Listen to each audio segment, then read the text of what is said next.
Price lord. ಹಾಗಾದ್ರೆ ಇವತ್ತು ನಾವು ಕ್ರಿಸ್ತನಲ್ಲಿ 28ನೆಯ ಸಂಗತಿಯನ್ನ ನಾವು ನೋಡಲಿಕ್ಕೆ ಹೋಗುವರಾಗಿದ್ದೇವೆ. ಫಿಲಿಪ್ಪಿಯರ ಪತ್ರಿಕೆ ಅದರಲ್ಲಿ 4ನೇ ಅಧ್ಯಾಯ 19ನೇ ವಚನವನ್ನ ನಾವು ಓದಿಕೊಳ್ಳೋಣ. 4ನೇ ಅಧ್ಯಾಯ 19ನೇ ವಚನವನ್ನ ಓದಿಕೊಳ್ಳೋಣ. ನನ್ನ ದೇವರು ಕ್ರಿಸ್ತ ಯೇಸುವಿನ ಮೂಲಕ ತನ್ನ ಪ್ರಭಾವದ ಐಶ್ವರ್ಯಕ್ಕೆ ತಕ್ಕ ಹಾಗೆ ನಿಮ್ಮ ಪ್ರತಿಯೊಂದು ಕೊರತೆಯನ್ನು ನೀಗಿಸುವನು. ಆಮೆನ್. ಎಲ್ಲರೂ ಒಂದ್ಸಾರಿ ತೆಗೆದುಕೊಳ್ಳೋಣ. ಎಲ್ಲರೂ ಒಂದ್ಸಾರಿ ತೆಗೆದುಕೊಳ್ಳೋಣ. 4ನೇ ಅಧ್ಯಾಯ 19ನೇ ವಚನವನ್ನ. 4ನೇ ಅಧ್ಯಾಯ 19ನೇ ವಚನ ಎಲ್ಲರಿಗೂ ಸಿಗ್ತಾ? 4ನೇ ಅಧ್ಯಾಯ 19ನೇ ವಚನ ಎಲ್ಲರೂ ಒಟ್ಟಿಗೆ ಶಬ್ದವಾಗಿ ಗಟ್ಟಿಯಾಗಿ ನಾವು ಓದಿಕೊಳ್ಳೋಣ. ನನ್ನ ದೇವರು ಕ್ರಿಸ್ತ ಯೇಸುವಿನ ಮೂಲಕ ತನ್ನ ಪ್ರಭಾವದ ಐಶ್ವರ್ಯಕ್ಕೆ ತಕ್ಕ ಹಾಗೆ ನಿಮ್ಮ ಪ್ರತಿಯೊಂದು ಕೊರತೆಯನ್ನು ನೀಗಿಸುವನು. ಆಮೆನ್. ಹಲ್ಲೆಲೂಯಾ. ಎಲ್ಲರೂ ನಾನು ಹೇಳಿದಾಗೆ ಹೇಳಿರಿ. ನನ್ನ ದೇವರು ಕ್ರಿಸ್ತ ಯೇಸುವಿನ ಮೂಲಕ ತನ್ನ ಪ್ರಭಾವದ ಐಶ್ವರ್ಯಕ್ಕೆ ತಕ್ಕ ಹಾಗೆ, ಎಲ್ಲರೂ ಎದೆ ಮೇಲೆ ಕೈ ಇಟ್ಕೊಳ್ರಿ, ನನ್ನ ಪ್ರತಿಯೊಂದು ಕೊರತೆಯನ್ನು ನೀಗಿಸುವನು. ಆಮೆನ್ ಅಂತ ಹೇಳೋರು ನಂಬುವರು ಆಮೆನ್ ಅಂತ ಹೇಳೋಣ. ಹಲ್ಲೆಲೂಯಾ. ಇಲ್ಲಿ ಅಪೊಸ್ತಲನಾದ ಪೌಲ ಹೇಳುವಾಗ ಹೇಳ್ತಾರೆ, ನನ್ನ ದೇವರು. ಯಾರ ದೇವರು? ಈತನು ಪಾಸ್ಟರ್ ದೇವರಲ್ಲ, ಅಬ್ರಾಮನ ದೇವರಲ್ಲ, ಯಾಕೋಬನ ದೇವರಲ್ಲ, ಈಸಾಕನ ದೇವರಲ್ಲ. ಹಳೆ ಒಡಂಬಡಿಕೆಯಲ್ಲಿ ಯಾಕೋಬನ ದೇವರು, ಅಬ್ರಾಮನ ದೇವರು, ಈಸಾಕನ ದೇವರು, ಮೋಶೆಯ ದೇವರು, ದಾವಿದನ ದೇವರು ಎಂಬುದಾಗಿ ಹೇಳಿ ದೇವರನ್ನ ಆರಾಧನೆ ಮಾಡ್ತಾ ಇದ್ರು. ಆದರೆ ಈ ಹೊಸ ವರ್ಷದಲ್ಲಿ ದೇವರು ಅಬ್ರಾಮನ ದೇವರಲ್ಲ, ಈಸಾಕನ ದೇವರಲ್ಲ, ಈತನು ನನ್ನ ನಿನ್ನ ದೇವರಾಗಿದ್ದಾನೆ. ಎಷ್ಟು ಮಂದಿ ದೇವರನ್ನ ನನ್ನ ದೇವರು ಎಂಬುದಾಗಿ ನಾವು ನಮ್ಮ ಜೀವಿತದಲ್ಲಿ ನಾವು ನಂಬಿದವರಾಗಿದ್ದೇವೆ, ಅಂಗೀಕರಿಸಿಕೊಂಡವರಾಗಿದ್ದೇವೆ. ದೇವರಂದ್ರೆ ದೇವರಂದ್ರೆ ಪರಲೋಕದಲ್ಲಿದ್ದಾನೆ, ದೇವರಂದ್ರೆ ಆಕಾಶದಲ್ಲಿದ್ದಾನೆ, ದೇವರಂದ್ರೆ ಇದ್ದಾನೆ. ಆದರೆ ಆ ದೇವರು ನನ್ನ ದೇವರು ಎಂಬುದಾಗಿ ಎಷ್ಟು ಜನ ನಿಮ್ಮ ಹೃದಯಗಳಲ್ಲಿ ಸ್ವೀಕರಿಸಿಕೊಂಡು ಅದನ್ನ ಧ್ಯಾನಿಸಿ ನಂಬಿ ಜೀವಿಸುವರಾಗಿದ್ದೀರಿ? ಏನೇ ಪರಿಸ್ಥಿತಿಗಳು ಬಂದರು, ಏನೇ ಹೋರಾಟಗಳು ಬಂದರು, ನನ್ನ ದೇವರು, ನನ್ನ ದೇವರು, ನನ್ನ ದೇವರು ನನ್ನ ಸಂಗಡ ಇದ್ದಾನೆ. ನಾನು ಆರಾಧಿಸುವುದು ನನ್ನ ದೇವರು, ನಾನು ಕೊಡುವುದು ನನ್ನ ದೇವರಿಗಾಗಿ, ನಾನು ಪ್ರಾರ್ಥನೆ ಮಾಡುವುದು ನನ್ನ ದೇವರ ಬಳಿಯಲ್ಲಿ, ನಾನು ಸೇವೆ ಮಾಡುವುದು ನನ್ನ ದೇವರಿಗಾಗಿ, ನಾನು ಜೀವಿಸುವುದು ನನ್ನ ದೇವರಿಗಾಗಿ, ನಾನು ಏನೇ ಮಾಡಿದರೂ ನನ್ನ ನನ್ನ ದೇವರಿಗಾಗಿ ಅಂತ ಹೇಳಿಕೊಳ್ಳುವಂತ ಪ್ರಿಯರೇ, ನಮಗೆ ಒಂದು ಸ್ವಾಭಿಮಾನ ನಮ್ಮಲ್ಲಿ ಉಂಟಾಗಿರ್ಬೇಕು. ನಾವು ದೇವರಂದ್ರೆ ಆತನು ದೂರ ಉಳ್ಳವನು, ದೇವರಂದ್ರೆ ಆತನಿಗೆ ನಾವು ಸಮೀಪವಾದವರಲ್ಲ ಎಂಬುದಾಗಿ ಅನೇಕ ಭಾವನೆಗಳು ನಮಗಿರುತ್ತೆ. ಇಲ್ಲ, ದೇವರನ್ನ ನನ್ನ ದೇವರು ಎಂಬುದಾಗಿ ನೀವು ಎಲ್ಲಿವರೆಗೂ ಐಡೆಂಟಿಟಿ ನೀವು ಮಾಡ್ಕೊಳ್ತೀರೋ, ಎಲ್ಲಿವರೆಗೂ ನನ್ನ ದೇವರು ಎಂಬುದಾಗಿ ನೀವು ಏನು ಅದನ್ನ ನೀವು ಹೆಚ್ಚಳ ಪಡುತ್ತೀರೋ, ಅದರಲ್ಲಿ ನೀವು ಖುಷಿ ಪಡ್ತೀರೋ, ಅದರಲ್ಲಿ ನೀವು ಯಾವಾಗಲ ನನ್ನ ದೇವರು, ಮೈ ಗಾಡ್ ಮೈ ಗಾಡ್, ನನ್ನ ದೇವರು, ಯೇಸು ಶಿಲುಬೆಯಲ್ಲಿದ್ದಾಗಲೂ ನನ್ನ ದೇವರೇ ನನ್ನ ದೇವರೇ ಯಾಕೆ ನನ್ನನ್ನು ಕೈ ಬಿಟ್ಟೆ? Praise God. ಹಾಗಾದರೆ ಪರಲೋಕದಲ್ಲಿರುವಂಥ ದೇವರು ಯಾರ ದೇವರಾಗಿದ್ದಾನೆ? ಎಲ್ಲರೂ ಹೇಳೋಣ. ಇನ್ನೂ ಹೆಚ್ಚಾಗಿ ಹೇಳಬೇಕಾದ್ರೆ ಯೇಸು ಪ್ರಾರ್ಥನೆಯಲ್ಲಿ ಹೇಳ್ಕೊಡುವಾಗ ಹೀಗೆ ಅಂತ ಹೇಳಿದ್ರು, ಪರಲೋಕದಲ್ಲಿರುವ ನನ್ನ ತಂದೆ ಅಂತ ಹೇಳಲಿಲ್ಲ, ನಮ್ಮ ತಂದೆಯೇ. ಹಾಗಾದರೆ ಪರಲೋಕದಲ್ಲಿ ದೇವರಿದ್ದಾನೆ, ಆತನು ನಮಗೆಲ್ಲರಿಗೂ ಏನಾಗಿದ್ದಾನೆ? ತಂದೆಯಾಗಿದ್ದಾನೆ. ಹಲ್ಲೆಲೂಯಾ. ಅದಕ್ಕೆ ಪ್ರತಿ ಬಾರಿ ಪ್ರತಿ ಸಿಚುವೇಶನ್ಗಳಲ್ಲಿ ನನ್ನ ತಂದೆ ನನ್ನ ತಂದೆ ನನ್ನ ತಂದೆ. ಯೇಸು ಈ ಲೋಕದಲ್ಲಿ ಇದ್ದಾಗ ಬಹಳಷ್ಟು ಸಾರಿ ಈ ಪದವನ್ನ ಉಪಯೋಗ ಮಾಡಿದ್ದನ್ನ ನೀವು ಕೇಳಿದಿರಿ. ನನ್ನ ತಂದೆಯ ಚಿತ್ತವನ್ನು ನೆರವೇರಿಸಲಿಕ್ಕೆ ಬಂದಿದ್ದೇನೆ, ನನ್ನ ತಂದೆಯ ಕೆಲಸದಲ್ಲಿ ನಾನು ಇರಬೇಕಂತಿದ್ದೇನೆ, ತಂದೆಯು ನನಗೆ ಏನು ಹೇಳುತ್ತಾನೋ ಅದನ್ನೇ ನಾನು ಕೇಳುತ್ತೇನೆ. ತನ್ನ ತಂದೆಯೇ ನನ್ನ ತಂದೆಯೇ ಎಂಬುದಾಗಿ ಶಿಲುಬೆಯಲ್ಲಿ ಇದ್ದಾಗ ಆತನು ಏನ್ ಮಾಡ್ದ? ಕೂಗಿದ, ತಂದೆಯೇ ಅವರನ್ನು ಕ್ಷಮಿಸು ಅಂತ ಹೇಳಿದ. ನೋಡ್ರಿ, ದೇವರೇ, ಕರ್ತನೇ, ಒಡೆಯನೇ, ಆ ಪದಗಳೆಲ್ಲ ಸ್ವಲ್ಪ ದೂರ ಇದ್ದಾಗೆ. ಕರ್ತನೆ, ಒಡೆಯನೆ, ಸದಮಲ್ಲ ಸ್ವಾಮಿ, ಯೆಹೋವ ಈರೆ, ಯೆಹೋವ ಶಮ್ಮ, ಈ ಪದಗಳೆಲ್ಲ ಏನಂದ್ರೆ ಸ್ವಲ್ಪ ನಮಗೆ ದೂರ ಇದ್ದಾಗೆ. ಅಪ್ಪ, ತಂದೆಯೇ ಅಂತ ಹೇಳುವಾಗ ಏನಾಗುತ್ತೆ? ನನಗೆ ಹತ್ತಿರದಲ್ಲಿ ಇರುವಂತ ಭಾವನೆ. ಹಲ್ಲೆಲೂಯಾ. ನಮಗೆ ಆ ಹತ್ತಿರದಿರುವಂತ ಸಂಬಂಧ, ಆತನು ತಂದೆಯ ಮಾತಲ್ಲ, ತಾಯಿಗಿಂತಲೂ ಆತನು ನಮಗೆ ಏನಾಗಿದ್ದಾನೆ? ಮಿಗಿಲಾಗಿ ಕಾಣಲ್ಪಡೋನಾಗಿದ್ದಾನೆ. ಅದಕ್ಕೆ ಇನ್ನು ದೇವರೇ, ಕರ್ತನೇ, ರಕ್ಷಕನೇ, ಒಡೆಯನೇ ಎಂಬುದಾಗಿ ಅನ್ಯರಾಗೆ ನಾನು ನೀನು ಇನ್ನು ಕರೆಯಬೇಕಾದ ಅವಶ್ಯಕತೆ ಇಲ್ಲ. ನನ್ನ ದೇವರೇ, ನನ್ನ ತಂದೆಯೇ, ನನ್ನ ದೇವರೇ, ನನ್ನ ತಂದೆಯೇ ಎಂದು ಕೂಗತಕ್ಕಂತ ಏನು ಕೊಟ್ಟಿದ್ದಾನೆ ಅಂದರೆ ದೇವರು ನಮಗೆ ಆತ್ಮನನ್ನ ಕೊಟ್ಟಿದ್ದಾನೆ. ಪುತ್ರ ಸ್ವೀಕಾರದ ಆತ್ಮವನ್ನು ದೇವರು ನಮಗೆ ಕೊಟ್ಟಿದ್ದರಿಂದ ನಾವೆಲ್ಲರೂ ಆತನಿಗೆ ಮಕ್ಕಳಾಗಿರುವುದರಿಂದ ಧೈರ್ಯವಾಗಿ ಯಾವ ಟೈಮಲ್ಲಾದರೂ, ಯಾವ ಸಂದರ್ಭದಲ್ಲಾದರೂ ಅಪ್ಪ, ತಂದೆಯೇ ಎಂದು ಕೂಗತಕ್ಕಂಥ ಕೃಪೆಯನ್ನ ದೇವರು ನಮಗೆಲ್ಲರಿಗೂ ಕೊಟ್ಟವರಾಗಿದ್ದಾರೆ. ಅದಕ್ಕೆ ಇಲ್ಲಿ ಪೌಲ ಹೇಳ್ತಾನೆ, ನನ್ನ ದೇವರು. ಆಮೇಲೆ ಎಲ್ಲ ಹೇಳ್ರಿ, ಯಾವ ದೇವರು? ಯಾರ ದೇವರು? ನಿನ್ನ ದೇವರು ಅಂತ ನಿನಗೆ ಯಾರಂತ ನೀನು ಅರಿಬೇಕು. ನಿನ್ನ ದೇವರು ಎಂಥವನಾಗಿ ತಿಳಿದವನಾಗಿರಬೇಕು. ನಿನ್ನ ದೇವರು ಆತನು ಯಾರೆಂಬುದಾಗಿ ಮೊದಲಾಗಿ ನಾವು ಅರಿವರಾಗಿ ಕಾಣಬೇಕು. ಇಲ್ಲಿ ಪೌಲ ಹೇಳ್ತಾರೆ, ನನ್ನ ದೇವರು ಕ್ರಿಸ್ತ ಯೇಸುವಿನ ಮೂಲಕ ತನ್ನ ಪ್ರಭಾವದ ಐಶ್ವರ್ಯಕ್ಕೆ ತಕ್ಕ ಹಾಗೆ ನನ್ನ ಅಥವಾ ನಿಮ್ಮ ಪ್ರತಿಯೊಂದು ಕೊರತೆಯನ್ನು ನೀಗಿಸುವನು. ಈ ಬೆಳಗಿನ ವೇಳೆಯಲ್ಲಿ ನಮ್ಮ ಐಡೆಂಟಿಟಿ ಏನಂದ್ರೆ, ನಾನು ಕ್ರಿಸ್ತನಲ್ಲಿ ಇರೋದ್ರಿಂದ ನನಗೆ ಕೊರತೆ ಇಲ್ಲ ಅಥವಾ ಕೊರತೆ ಪಡೆನು. ಹಲ್ಲೆಲೂಯಾ. ಸೊ ನನಗೇನಿಲ್ಲ? ಕೊರತೆ ಇಲ್ಲ. ಹಾಗಾದರೆ ಕ್ರಿಸ್ತನಲ್ಲಿ ನಮ್ಮ ಗುರುತು ಈ ಬೆಳಗಿನ ವೇಳೆಯಲ್ಲಿ ಚೆನ್ನಾಗಿ ತಿಳ್ಕೊಳ್ರಿ. ನಿನಗೆ ಕೊರತೆ ಇಲ್ಲದೆ ದೇವರು ನಡೆಸುವನಾಗಿದ್ದಾನೆ. ಒಂದು ವೇಳೆ ನನಗೆ ಹೆಲಿಕಾಪ್ಟರ್ ಬೇಕಾಗಿರ್ಬೋದು, ಅದನ್ನು ದೇವರು ಕೊಡದೇ ಇರ್ಬೋದು. ಆದರೆ ನನಗೆ ಒಂದು ಮನೆ, ನನಗೆ ಬೇಕಾಗಿರೋದು ಬೈಕು, ನನಗೆ ಬೇಕಾಗಿರುವಂಥ ಆರೋಗ್ಯ, ನನಗೆ ಬೇಕಾಗಿರೋದ ಕೊರತೆ, ನನಗೇನು ಕೊರತೆ ಇದೆ, ಇವತ್ತಿಗೇನು ಅಗತ್ಯ ಇದೆ, ಅದನ್ನ ದೇವರು ನನಗೆ ಕೊರತೆಯನ್ನು ನೀಗಿಸುವುದಾಗಿದೆ. ಖಂಡಿತವಾಗಿ ಒಂದು ವೇಳೆ ನಿನಗೆ ಹೆಲಿಕಾಪ್ಟರ್ ಓಡಾಡಲಿಕ್ಕೆ ಬೇಕಂದ್ರೆ ಖಂಡಿತವಾಗಿ ದೇವರು ಕೊಡಲಿಕ್ಕೆ ಶಕ್ತನಾಗಿದ್ದಾನೆ. ನಾವು ಸಣ್ಣ ಮನೆಯಲ್ಲಿ, ಬಾಡಿಗೆ ಮನೆಗಳಲ್ಲಿ ಇದ್ದಾಗ ಎಲ್ಲರೂ ಹೇಳೋರು, ಪಾಸ್ಟರ್ ನೀವು ಇಷ್ಟು ಸೇವೆ ಮಾಡ್ತೀರಿ, ನಿಮಗೊಂದು ದೇವರು ಕಾರ್ ಕೊಟ್ಟರೆ ಚೆನ್ನಾಗಿರುತ್ತೆ ಎಂಬುದಾಗಿ. ನಾನು ಹೇಳ್ತಿದ್ದೆ, ದೇವ್ರು ನನಗೆ ಕಾರ್ ಕೊಟ್ಟರು ಬೇಡ ಅಂತ ಹೇಳ್ತೀನಿ. ಯಾಕೆಂದ್ರೆ ನನಗೆ ನಿಲ್ಸಕ್ಕೆ ನನ್ನ ಮನೆ ಮುಂದೆ ಏನಿಲ್ಲ, ಜಾಗ ಇಲ್ಲ. ಯಾವಾಗ ಕಾರ್ ನಿಲ್ಸಕ್ಕೆ ಒಂದು ಜಾಗವನ್ನ ದೇವ್ರು ಕೊಡ್ತಾರೋ ಅವತ್ತು ಬೇಕಾದ್ರೆ ಏನ್ ಮಾಡ್ತೀನಿ ನಾನು, ನನಗೆ ಒಂದು ಕಾರು ದೇವ್ರು ಕೊಟ್ರೆ ದೇವರಿಗೆ ಸ್ತೋತ್ರ. ದೇವರು ನನ್ನ ಆಸೆಗಳನ್ನ ಪೂರೈಸಬೇಕೆಂಬುದಾಗಿ ಅಲ್ಲ, ನನ್ನ ಕೊರತೆ ಏನಿದೆ ಅದನ್ನ ದೇವರು ಸಂಧಿಸಲಿಕ್ಕೆ ಶಕ್ತನಾಗಿದ್ದಾನೆ. Praise the Lord. ಹಲ್ಲೆಲೂಯಾ. ದೇವರ ಮನೆಯ ಕೆಲಸಕ್ಕಾಗಿ ನಾವು ಸುಮಾರು ಕಳೆದ ವಾರದಲ್ಲಿ 50,000 ರೂಪಾಯಿ ತನಕ ಖರ್ಚಾಗಿತ್ತು. ಆ ಕೊರತೆಯನ್ನ ದೇವರು ಸುಮಾರು ಈಗಾಗಲೇ ಮೊದಲನೇ ಆರಾಧನೆಯಲ್ಲೇ 3/4 ಭಾಗ ತನಕ ದೇವರು ಸಂಧಿಸಿದ. ಅದಕ್ಕೆ ಹೇಳೋದು, ಕೊರತೆಗಳನ್ನ ನೀಗಿಸುವವನ ದೇವರು ಎಂಬುದಾಗಿ.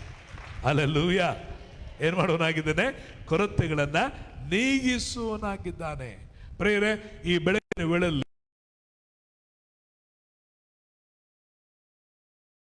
ನೀವು ಕೊರತೆ ಪಡೆದವರು, ನಿಮಗೆ ಯಾವ ಕೊರತೆಯನ್ನ ಇಲ್ಲದಂತೆ ದೇವರೇ ನಿಮ್ಮ ವಿಷಯದಲ್ಲಿ ನೋಡಿಕೊಳ್ಳುವನಾಗಿದ್ದಾನೆ. ಆದಿಕಾಂಡದಲ್ಲಿ ನೋಡ್ತೀವಿ, 1ನೇ ಅಧ್ಯಾಯ 2ನೇ ವಚನವನ್ನ ಓದಿಕೊಳ್ಳ್ರಿ. ಆದಿಕಾಂಡ 1ನೇ ಅಧ್ಯಾಯ ಅದರಲ್ಲಿ 2ನೇ ವಚನವನ್ನ ಓದಿಕೊಳ್ಳುವ.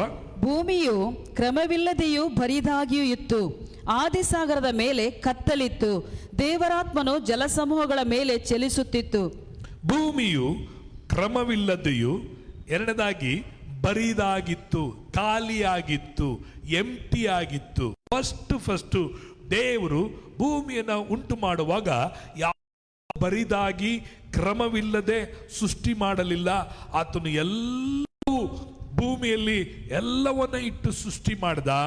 ಆದರೆ ಸೈತಾನನ ಬೀಳುವಿಕೆಯಿಂದ ಈ ಭೂಮಿ ಬರಿದಾಗಿ ಕ್ರಮವಿಲ್ಲದೆ ಕತ್ತಲೆಯಿಂದ ತುಂಬಿತ್ತು. ಆಗ ಏನಾಯ್ತು? ದೇವರು ಮತ್ತೆ ಎಲ್ಲವನ್ನ ಸೃಷ್ಟಿ ಮಾಡಿದ. ಅದೇ ರೀತಿಯಾಗಿ ದೇವರು ಮನುಷ್ಯನನ್ನ ಸೃಷ್ಟಿ ಮಾಡುವಾಗ ಯಾವ ಕೊರತೆ ಇಲ್ಲದಂತೆ ಎಲ್ಲವನ್ನ ಸಮೃದ್ಧಿಯಾಗಿನೇ ಸೃಷ್ಟಿ ಮಾಡ್ದ. ಈಗ ಮನುಷ್ಯರ ಜೀವಿತ ಏನಾಗಿದೆ? ಕ್ರಮವಿಲ್ಲದಂತೆ ಇದೆ, ಬರಿದಾಗಿದೆ, ಹೃದಯದಲ್ಲಿ ಕತ್ತಲೆ ತುಂಬಿದಾಗಿದೆ.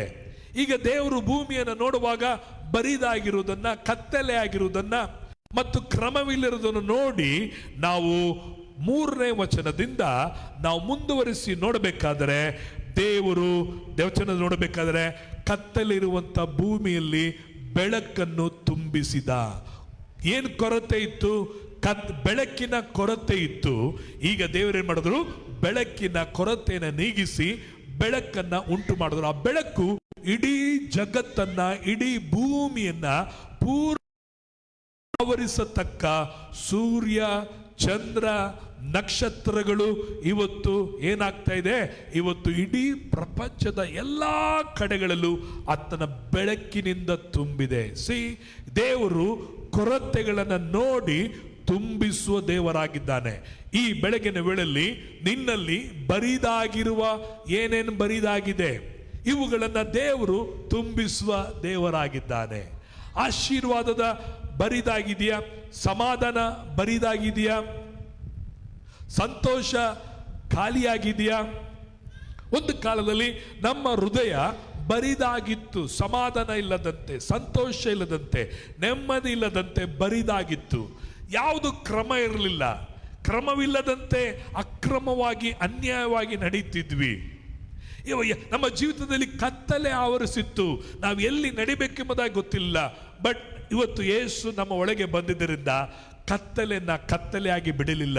ಇವತ್ತು ವಾಕ್ಯ ಎಂಬ ಬೆಳಕು ದೇವರು ನಮ್ಮ ಹೃದಯದಲ್ಲಿ ತುಂಬಿದ್ದಾನೆ.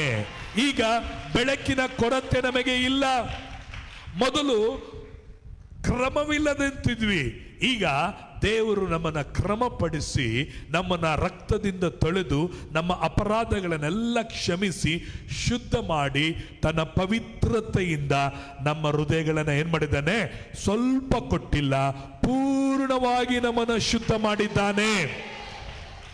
ಏನೇನಿರ್ಲಿಲ್ವೋ ಬರಿದಾಗಿತ್ತು, ಏನೇನಿರ್ಲಿಲ್ವೋ ಅವುಗಳನ್ನೆಲ್ಲ ದೇವರು ತುಂಬಿಸಲಿಕ್ಕೆ ಪ್ರಾರಂಭಿಸಿದ. ಒಂದೊಂದು ದಿನ ಒಂದೊಂದು ಕಾರ್ಯವನ್ನ ದೇವರು ಉಂಟು ಮಾಡುತ್ತಾ ಆತನು ಎಲ್ಲದನ್ನ ಒಳ್ಳೆಯದಂತ ನೋಡ್ದ. ನನ್ನ ಪ್ರಿಯರೇ, ನಿಮ್ಮ ಜೀವಿತದಲ್ಲಿ ದೇವರು ಇವತ್ತು ನಿನಗೆ ಏನೆಲ್ಲ ಕೊಟ್ಟಿದ್ದಾನೋ ಅದು ನಿನಗೆ ಒಳ್ಳೆಯದೆಂಬುದಾಗಿ ನೋಡಿದ್ದಾನೆ. ರಕ್ಷಣೆಯನ್ನು ದೇವರು ಕೊಟ್ಟ. ಕ್ರಮವಿಲ್ಲದಂತೆ ಇತ್ತು, ರಕ್ಷಣೆಯನ್ನು ಕೊಟ್ಟ. ದೇವರು ಕೊಟ್ಟಿದ್ದ ರಕ್ಷಣೆ ಇವತ್ತು ನಿನಗೆ ಒಳ್ಳೆಯದಾಯಿತು. ಸಮಾಧಾನ ಇರಲಿಲ್ಲ, ದೇವರು ನಿನಗೆ ಸಮಾಧಾನ ಕೊಟ್ಟ, ಒಳ್ಳೆಯದನ್ನ ಕೊಟ್ಟ. ಸಂತೋಷ ಇರಲಿಲ್ಲ, ನಿನಗೆ ದೇವರು ಸಂತೋಷದಿಂದ ತುಂಬಿಸಿದ. ಅಂದ್ರೆ ಕೊರತೆಗಳನ್ನ ಕ್ರಿಸ್ತೇಸನ ಐಶ್ವರ್ಯಕ್ಕೆ ತಕ್ಕಂತೆ ದೇವರು ನೀಗಿಸುವನಾಗಿದ್ದಾನೆ. ಪ್ರೇರೆ, ದೇವರು ಚೆನ್ನಾಗಿ ತಿಳ್ಕೊಳ್ರಿ, ನಮ್ಮ ಕೊರತೆಗಳನ್ನ ನೀಗಿಸುವಾಗ ಆತನು ದೇವರ ಕ್ರಿಸ್ತೇಸನ ಐಶ್ವರ್ಯಕ್ಕೆ ತಕ್ಕಂತೆ, ಪ್ರಭಾವಕ್ಕೆ ತಕ್ಕಂತೆ, ಆತನ ಮಹಿಮೆಗೆ ತಕ್ಕಂತೆ ನಮ್ಮ ಕೊರತೆಗಳನ್ನು ನೀಗಿಸುವನಾಗಿದ್ದಾನೆ. ನಮಗೇನೋ ಸಣ್ಣ ವಿಷಯಗಳನ್ನ ಮಾಡಿಲ್ಲ, ದೊಡ್ಡ ವಿಷಯಗಳನ್ನ ಮಾಡಿದ್ದಾನೆ. ಆ ದೊಡ್ಡ ವಿಷಯಗಳಲ್ಲಿ ಏನು? ಈ ಲೋಕದಲ್ಲಿ ಯಾರು ಕೊಡಲಾರದಂತ ಐಶ್ವರ್ಯವು ಕೊಡಲಾರದಂತ, ಆಸ್ತಿ ಸಂಪತ್ತುಗಳು ಕೊಡಲಾರದಂತ ಸಂತೋಷವನ್ನ, ಸಮಾಧಾನವನ್ನ ಕ್ರಿಸ್ತೇಸನ ಐಶ್ವರ್ಯಕ್ಕೆ ತಕ್ಕಂತೆ ಇವತ್ತು ನಮ್ಮಲ್ಲಿ ಯೇಸು ಕ್ರಿಸ್ತನು ನೀಡಿದ್ದಾನೆ. ಹಲ್ಲೆಲೂಯ. ಪ್ರೇರೆ, ಈ ಸಂತೋಷ ಸಮಾಧಾನವನ್ನ ಹೊಂದಿಕೊಳ್ಳಲಿಕ್ಕಾಗಿ ಈ ದಿನಗಳಲ್ಲೂ ಎಷ್ಟೋ ಲಕ್ಷ ಕೋಟಿ ಗಟ್ಟಲೆ ಜನರು ವೆಚ್ಚ ಮಾಡಿ ಹೊಂದ್ಕೊಳ್ತಿದ್ದಾರೆ. ಅನೇಕ ಶ್ರೀಮಂತರ ಮನೆಯಲ್ಲಿ, ಕೋಟ್ಯಾಧಿಪತಿಗಳ ಮನೆಯಲ್ಲಿ ಅನೇಕ ನೂರಾರು ಕಾರುಗಳು ಇದೆ, ಆದರೂ ಅವರಿಗೆ ತೃಪ್ತಿ ಇಲ್ಲ. ಒಂದು ಹೆಂಡತಿಗಿಂತ ಎಷ್ಟೋ ಹೆಂಡತಿಗಳನ್ನು ಇಟ್ಕೊಂಡಿರ್ತಾರೆ, ತೃಪ್ತಿ ಇಲ್ಲ, ಸಮಾಧಾನ ಇಲ್ಲ. ಹಣ ಎಷ್ಟೇ ಇದ್ರೂ ಸಮಾಧಾನ ಇಲ್ಲ. ಆದರೆ ನಾನು ಹೇಳ್ತೀನಿ, ಇವತ್ತು ನಮಗೆ ಒಂದು ವೇಳೆ ಒಂದು ಮನೆ ಇಲ್ಲದಿರ್ಬೋದು, ಬೈಕ್ ಇಲ್ಲದಿರ್ಬೋದು, ಕಾರ್ ಇಲ್ಲದೆ ಇರ್ಬೋದು, ಆದರೆ ಅವ್ರಿಗಿಲ್ಲದಿರುವಂಥ ಸಂತೋಷ, ಸಮಾಧಾನ ನಮ್ಮ ಪಾತ್ರೆಯು ತುಂಬಿ ಹೊರಸೂಸುವಂಥದ್ದಾಗಿದೆ. ಐಶ್ವರ್ಯ ತಿಳ್ಕೊಂಡಿದ್ರೆ, ನನ್ನ ಹತ್ರ ಹಣ ಇದೆ, ನಾನು ಸಮಾಧಾನವನ್ನು ಕಂಡುಕೊಳ್ಬಹುದು. ನನ್ನ ಹತ್ರ ಐಶ್ವರ್ಯ ಇದೆ, ನನ್ನ ಹತ್ರ ಹಣ ಇದೆ, ನನಗೆ ಪುಣ್ಯ ಪುಣ್ಯ ಪುಣ್ಯ ಕಾರ್ಯಗಳನ್ನು ಮಾಡಿದ್ರೆ ಅಥವಾ ತಿಥಿ ಮಾಡಿದ್ರೆ, ನಾನು ದೊಡ್ಡ ಖರ್ಚು ಮಾಡಿ ತಿಥಿ ಮಾಡಿದ್ರೆ, ಊರಿಗೆಲ್ಲ ಊಟ ಹಾಕ್ಸ್ಬಿಟ್ರೆ ನಾನು ಸ್ವರ್ಗಕ್ಕೆ ಹೋಗ್ಬಿಡಬಹುದು ಎಂಬುದಾಗಿ ಇಲ್ಲ. ಇವತ್ತು ಅವರ ಪ್ರಭಾವ, ಅವರ ಐಶ್ವರ್ಯ ಏನು ಕೊಡಲಿಲ್ವೋ, ಇವತ್ತು ಕ್ರಿಸ್ತೇಸನ ಐಶ್ವರ್ಯಕ್ಕೆ, ಪ್ರಭಾವಕ್ಕೆ ತಕ್ಕಂತೆ ಯಾರು ನಮಗೆ ಸಂಪಾದಿಸಿ ಕೊಡಲಾರದಂಥ ಬೆಳ್ಳಿ ಬಂಗಾರಗಳಿಂದ ಅಲ್ಲ ಪ್ರಿಯರೇ, ಆತನ ಅಮೂಲ್ಯವಾದ ರಕ್ತದಿಂದ ನಮಗೆ ದೇವರು ತನ್ನ ನಿತ್ಯ ಜೀವವನ್ನ ಆತನು ನಮಗೆ ಕೊಟ್ಟಿದ್ದಾನೆಂದರೆ, ಇಹ ಲೋಕದಲ್ಲಿ ಆತನ ಐಶ್ವರ್ಯಕ್ಕೆ ತಕ್ಕ ಹಾಗೆ ನಮಗೆ ದೇವರು ಆತನು ಒದಗಿಸಿದ್ದಾನೆ. ಹಲ್ಲೆಲೂಯ. ಯಾರೇ ಐಶ್ವರ್ಯತನಾಗಲಿ, ಎಷ್ಟೇ ದೊಡ್ಡ ವ್ಯಕ್ತಿ ಆಗಲಿ, ನಿನಗೆ ನಾನು ಸಮಾಧಾನ ಕೊಡ್ತೀನಿ ಬಾ ಅಂತ ಹೇಳಕ್ಕಾಗಲ್ಲ. ಎಂತ ಒಳ್ಳೆ ಅಧಿಕಾರವೇ ಬಂದ್ರೆ, ಯಾವ ಒಳ್ಳೆ ಸರ್ಕಾರಗಳು ಬಂದ್ರೆ ನನ್ನ ಬಳಿಗೆ ಬಂದ್ರಿ, ನಾನು ನಿಮಗೆ ವಿಶ್ರಾಂತಿ ಕೊಡ್ತೀನಿ ಅಂತ ಹೇಳಕ್ಕೆ ಸಾಧ್ಯ ಇಲ್ಲ. ಈ ಲೋಕ ಕೊಡಲಾರದಂತ ವಿಶ್ರಾಂತಿ ಯೇಸು ಸ್ವಾಮಿ ಹೇಳಿದ್ರು, ಕಷ್ಟಪಡುವವರೇ, ಹೊರೆ ಹೊತ್ತುವವರೇ, ನೀವೆಲ್ಲರೂ ವಿಶ್ರಾಂತಿ ಅಂತ ಇಲ್ಲದಂತೆ ಇದ್ದೀರಲ್ಲ, come unto me, I will give you the rest. ನಾನು ನಿಮಗೆ ವಿಶ್ರಾಂತಿ. ವಿಶ್ರಾಂತಿ ಅಂದ್ರೆ ಏನು? ಮಲ್ಕೊಂಡು ನಿದ್ರೆ ಮಾಡುವಂಥದ್ದಲ್ಲ. ವಿಶ್ರಾಂತಿ ಅಂದರೆ ಅದರಲ್ಲಿ ಅನೇಕ ಆಶೀರ್ವಾದಗಳಿದೆ. ಅದರಲ್ಲಿ ಮೊದಲನೇದಾಗಿ ಆಶೀರ್ವಾದ ಅಂದ್ರೆ, ವಿಶ್ರಾಂತಿ ಅಂದರೆ ನಿನಗೆ ಸಮಾಧಾನ ಉಂಟಾಗಲಿ, ನಿನಗೆ ಸೌಭಾಗ್ಯ ಉಂಟಾಗಲಿ, ನೀನು ಬದುಕಿ ಬಾಳು, ಹಲ್ಲೆಲೂಯಾ, ನಿನಗೆ ಐಶ್ವರ್ಯ ಉಂಟಾಗಲಿ ಎಂಬುದಕ್ಕೆ ವಿಶ್ರಾಂತಿ ಎಂಬುದಾಗಿ ಹೇಳುವಂತ ಪದವನ್ನ ನಾವು ನೋಡುತ್ತೇವೆ. ಈ ವಿಶ್ರಾಂತಿ ದೇವರಿಂದ ಕೊಡಲ್ಪಡುತ್ತದೆ. ಇದು ಯಾರು ತೆಗೆದು ಹಾಕಲಿಕ್ಕೆ ಸಾಧ್ಯತೆ ಇಲ್ಲ. ಅದಕ್ಕಾಗಿ ದೇವರು ನಮಗೆ ಕೊಟ್ಟಿರುವಂತ ಆಶೀರ್ವಾದಗಳೆಲ್ಲವೂ ಬೆಲೆ ಕಟ್ಟಲಾರದಷ್ಟು, ಯಾರು ಈಡುಕೊಳ್ಳಲಾರದಷ್ಟು, ಯಾರು ಬೆಳ್ಳಿ ಬಂಗಾರಗಳನ್ನು ಕೊಟ್ಟಷ್ಟು ಇದಕ್ಕೆ ಬೆಲೆಯನ್ನ ನೀನು ಮತ್ತು ನಾನು ಹೊಂದ್ಕೊಳ್ಳಕ್ಕೆ ಆಗದಿರುವಂತ ಬೆಲೆಯನ್ನ ದೇವರು ನಿನಗಾಗಿ ನನಗಾಗಿ ಕಟ್ಟಿದ್ದಾನೆ. ಅದಕ್ಕೆ ಕ್ರಿಸ್ತೇಸುರ ಐಶ್ವರ್ಯಕ್ಕೆ ತಕ್ಕಂತೆ ದೇವರು ನಿನ್ನ ಪ್ರತಿಯೊಂದು ಆತನು ಅನುಭವಿಸ್ತಾ ಇದ್ರು. ಆದರೆ ಈ ಸತ್ಯವನ್ನು ಕುರಿತು ನಮಗೆ ಏನಿಲ್ಲ, ಪ್ರಜ್ಞೆ ಇಲ್ಲ. ಯಾಕೆಂದ್ರೆ ದೇವರ ವಚನದಲ್ಲಿ ನೋಡುತ್ತೇವೆ, 1 ಕೊರಿಂಥದವರಿಗೆ 2ನೇ ಅಧ್ಯಾಯ 12ನೇ ವಚನವನ್ನು ಓದಿಕೊಳ್ಳ್ರಿ. 1 ಕೊರಿಂಥದವರಿಗೆ 2ನೇ ಅಧ್ಯಾಯ 12ನೇ ವಚನವನ್ನು ಓದಿಕೊಳ್ಳೋಣ. 1 ಕೊರಿಂಥದವರಿಗೆ ಎಲ್ಲರೂ ತಗೊಳ್ಳೋಣ. 2ನೇ ಅಧ್ಯಾಯ 12ನೇ ವಚನ ಓದ್ಕೊಳ್ರಿ. 1 ಕೊರಿಂಥ್ಯ 2:12. ನಾವು ಪ್ರಪಂಚಿಕ ಆತ್ಮವನ್ನು ಹೊಂದದೆ ದೇವರು ದಯಪಾಲಿಸಿರುವ ಕೃಪಾವರಗಳನ್ನು ತಿಳುಕೊಳ್ಳುವುದಕ್ಕಾಗಿ ದೇವರಿಂದ ಬಂದ ಆತ್ಮವನ್ನೇ ಹೊಂದಿದೆವು. ಪ್ರಿಯರೇ, ಪ್ರಪಂಚಿಕವಾದ ಆತ್ಮವನ್ನ ನಾವು ಹೊಂದಿಲ್ಲ, ದೇವರ ಕೃಪಾವರಗಳನ್ನ ತಿಳುಕೊಳ್ಳುವಂತ ಆತ್ಮವು ನಾವು ಹೊಂದಿದ್ದೇವೆ. ಚೆನ್ನಾಗಿ ತಿಳ್ಕೊಳ್ರಿ. ದೇವರ ಕೃಪಾವರಗಳನ್ನ ಅಥವಾ ಕ್ರಿಸ್ತನಲ್ಲಿ ನಿನ್ನ ಐಡೆಂಟಿಟಿ ಏನೆಂಬುದನ್ನ ನೀನು ಸ್ವಂತ ಬುದ್ಧಿಯಿಂದ, ಪ್ರಪಂಚಿಕದ ಆತ್ಮದಿಂದ ತಿಳ್ಕೊಳ್ಳಕ್ಕಾಗಲ್ಲ. ಅದಕ್ಕೆ ಇವಾಗ ವಾರ ಕ್ರಿಸ್ತನಲ್ಲಿ ನಮ್ಮ ಗುರುತು ಏನೆಂಬುದಾಗಿ ನಾವು ಕೇಳುತ್ತಾ ಇದ್ರು, ಮನದಟ್ಟು ಆಗದೆ, ಅರ್ಥವಾಗದೆ, ತಿಳ್ಕೊಳ್ಳಕ್ಕಾಗದೆ, ಇದನ್ನು ಹುಡುಕಲಾರದಂತೆ.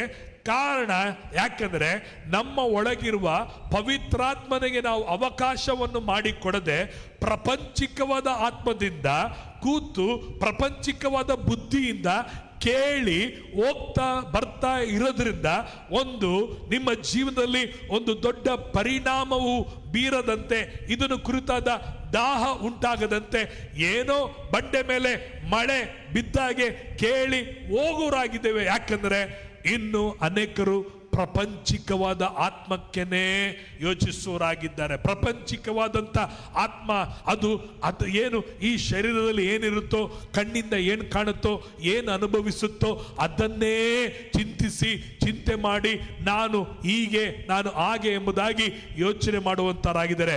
ಯಾರೆಲ್ಲ ದೇವರ ಆತ್ಮನಿಗೆ ನಿಮ್ಮ ಹೃದಯಗಳಲ್ಲಿ ಸ್ಥಳ ಮಾಡಿ ಕೊಡುತ್ತೀರೋ, ನಿಮ್ಮಲ್ಲಿರುವ ಪವಿತ್ರಾತ್ಮರಿಗೆ ಸ್ಥಳ ಮಾಡಿ ಕೊಡುವುದಾದರೆ, ನಿಮ್ಮಲ್ಲಿ ಇರುವ ಕೃಪಾವರಗಳು ಅಥವಾ ನಿಮ್ಮಲ್ಲಿರುವ ಕ್ರಿಸ್ತನ ಐಡೆಂಟಿಟಿ, ಕ್ರಿಸ್ತನಲ್ಲಿರುವ ನಿಮ್ಮ ಗುರುತುಗಳು ಏನೆಂಬುದಾಗಿ ತಿಳುಕೊಳ್ಳುವುದಕ್ಕೆ ದೇವರಿಂದ ಬಂದಂತ ಆತ್ಮನನ್ನೇ ನೀವು ಹೊಂದಿರುವುದರಿಂದ ಆ ಆತ್ಮನು ನಿಮ್ಮನ್ನು ಕುರಿತು ನೀನು ಯಾರು, ನೀನು ಹೊಂದಿರುವ ಕೃಪಾವರಗಳು ಎಂಥದೆಂಬುದಾಗಿ ನಿನಗೆ ತಿಳಿಸುವ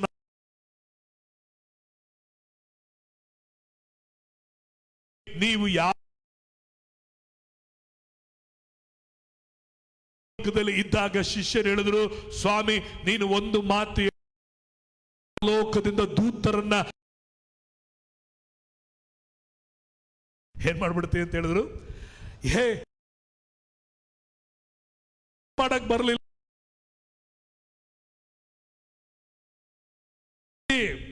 ನೀವು ಯಾವ ಆತ್ಮನಿಂದ ತುಂಬಿದಿರಿ? ನಾನು ನಾಶ ಮಾಡುವ ಆತ್ಮ ಅಲ್ಲ, ನಾನು ಬದುಕಿಸುವ ಆತ್ಮಕ್ಕಾಗಿ ನಾನು ಬಂದಿದ್ದೀನಿ ಅಂತೇಳಿ ಯೇಸು ತನ್ನ ಶಿಷ್ಯರ ತುಂಬಿದ್ದೀರಿ. ಅಶುದ್ಧ ಆತ್ಮದಿಂದಲೋ ಪರಿಶುದ್ಧವಾದ ಆತ್ಮನಿಂದಲೋ ನೀವು ಯಾವ ಆತ್ಮನಿಂದ ತುಂಬಲ್ಪಟ್ಟಿದ್ದವರಾಗಿದ್ದೀರಿ, ಯಾವ ಆತ್ಮನಿಂದ ನೀವು ನಡೆಸಲ್ಪಡುತ್ತಿದ್ದೀರಿ, ಯಾವ ಆತ್ಮನಿಗೆ ನೀವು ವಿಧೇಯರಾಗ್ತಾ ಇದ್ದೀರಿ. ಪ್ರಪಂಚಿಕವಾದಂಥ ಆತ್ಮವು ನಿಮ್ಮಲ್ಲಿ ಕೆಲಸ ಮಾಡ್ತಿದ್ರೆ ಪ್ರಪಂಚಿಕವಾದಂಥ ಜನರಿಗೆ ತಕ್ಕಂತ ನೀವು ವೇಷ ಆಗ್ತಿರ್ತೀರಿ. ದೇವರ ಆತ್ಮನಿಗೆ ನೀವು ಸ್ಥಳ ಮಾಡಿ ಕೊಡುವುದಾದರೆ ದೇವರ ಆತ್ಮನು ನಿಮ್ಮನ್ನು ಸಕಲ ವಿಧ ಸತ್ಯದಲ್ಲಿ ಆತನು ನಿಮ್ಮನ್ನು ನಡೆಸಿಕೊಂಡು ಹೋಗುವನಾಗಿದ್ದಾನೆ. ಹಲ್ಲೆಲೂಯಾ. ಅದಕ್ಕೆ ದೇವರ ವಾಕ್ಯ ಹೇಳ್ತದೆ, ನಾವು ಪ್ರಪಂಚಿಕವಾದ ಆತ್ಮವನ್ನು ಹೊಂದದೆ ನಮಗೆ ದಯಪಾಲಿಸಿರುವ ಕೃಪಾವರಗಳು, ಕ್ರಿಸ್ತನಲ್ಲಿ ನಮ್ಮ ಐಡೆಂಟಿಟಿಗಳು ಏನು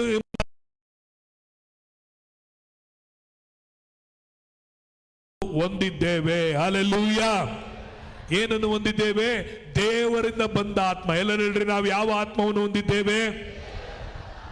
ಆಮೆನ್. ಹಲ್ಲೆಲೂಯಾ.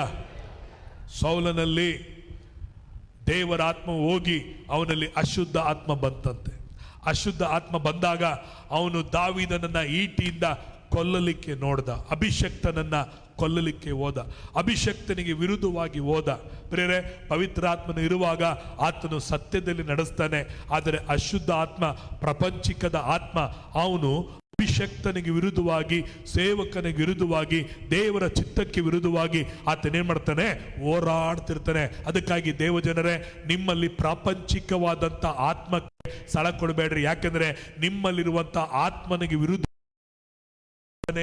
ಇರ್ತಾನೆ. ನೀನು ಸರಿ ಇಲ್ಲ, ನೀನು ಹಂಗೆ, ನೀನು ಹೀಗೆ ಅಂತೇಳಿ ನಿನ್ನನ್ನು ಮಟ್ಟ ಹಾಕಬೇಕೆಂಬುದಾಗಿ ಪ್ರಪಂಚಿಕದ ಆತ್ಮ ನಿನ್ನ ಆ ಪವಿತ್ರಾತ್ಮರನ್ನ ಅಥವಾ ನಿನ್ನಲ್ಲಿರುವಂಥ ಒಳ್ಳೆ ಕಾರ್ಯಗಳನ್ನ, ನಿನ್ನಲ್ಲಿರುವಂಥ ಅಭಿಷೇಕವನ್ನ, ನಿನ್ನಲ್ಲಿರುವಂಥ ಕರುವಿಕೆಯನ್ನ ಆತನು ಯಾವಾಗಲೂ ಗೇಲಿ ಮಾಡಿ ಮಟ್ಟ ಮಾಡುವನಾಗಿದ್ದಾನೆ. ಪ್ರೇರೆ, ಅಬ್ರಾಮನ ಮನೆಯಲ್ಲಿ 2 ಮಕ್ಕಳು ಹುಟ್ಟಿದ್ದು. ಮೊದಲೇ ಹುಟ್ಟಿದ್ದು ಇಸ್ಮಾಯಿಲನು, ಎರಡನೇದಾಗಿ ಹುಟ್ಟಿದವನು ಈಸಾಕನು. ಈ ಇಸ್ಮಾಯಿಲನು ಹುಟ್ಟಿದ ಮೇಲೆ ಈಸಾಕನನ್ನು ಮತ್ತು ಅವನ ತಾಯಿಯನ್ನ ಆತನು ಗೇಲಿ ಮಾಡುವನಾಗಿದ್ದ. ಪ್ರಪಂಚಿಕವಾಗಿ ಹುಟ್ಟಿದಂಥ, ಶಾರೀರಿಕವಾಗಿ ಹುಟ್ಟಿದಂಥ ಇಸ್ಮಾಯಿಲನು ಮುಳ್ಳಾಗಿ ಅವನಿಗೆ ಕಂಡು ಬಂದ. ಆಗ ಅಬ್ರಾಮನಿಯು ಏನ್ ಮಾಡ್ತಾನಂದ್ರೆ, ಆ ಇಸ್ಮಾಯಿಲನ್ನು ಆಗಾರಳನ್ನು ಆತನೇನ್ ಮಾಡ್ತಾನೆ? ಹೊರಗೆ ಕಳಿಸುವನಾಗಿದ್ದಾನೆ. ನನ್ನನ್ನು ಕೇಳುವ ಪ್ರಿಯ ದೇವಜನರೇ, ನೀವು ವಾಗ್ದಾನಗಳನ್ನು ಹೊಂದಿದವರು, ಕೃಪೆಗಳನ್ನು ಹೊಂದಿದವರು, ನಿತ್ಯ ಜೀವಕ್ಕಾಗಿ ನೇಮಿಸಲ್ಪಟ್ಟವರು, ನೀವು ಅಬ್ರಾಮನಾಗೆ ತೀರ್ಮಾನಗಳನ್ನು ಮಾಡಬೇಕಾಗಿದೆ. ನಿನ್ನಲ್ಲಿ ಇಸ್ಮಾಯಿಲನ ಆತ್ಮ, ಪ್ರಾಪಂಚಿಕವಾದಂತ ಆತ್ಮ, ಲೌಕಿಕವಾದಂತ ಆತ್ಮ, ಮನುಷ್ಯರು ಯೋಚಿಸುವಂತ ಆತ್ಮ, ಮನುಷ್ಯರು ತಿಳ್ಕೊಳ್ಳುವಂತ ಆತ್ಮ, ಲೋಕದಲ್ಲಿ ಏನಿದೆಯೋ ಅದನ್ನೇ ನೀನು ತಿಳ್ಕೊಂಡಿರುವಂತ ಆತ್ಮನನ್ನ ಏನ್ ಮಾಡಬೇಕಾಗಿದೆ?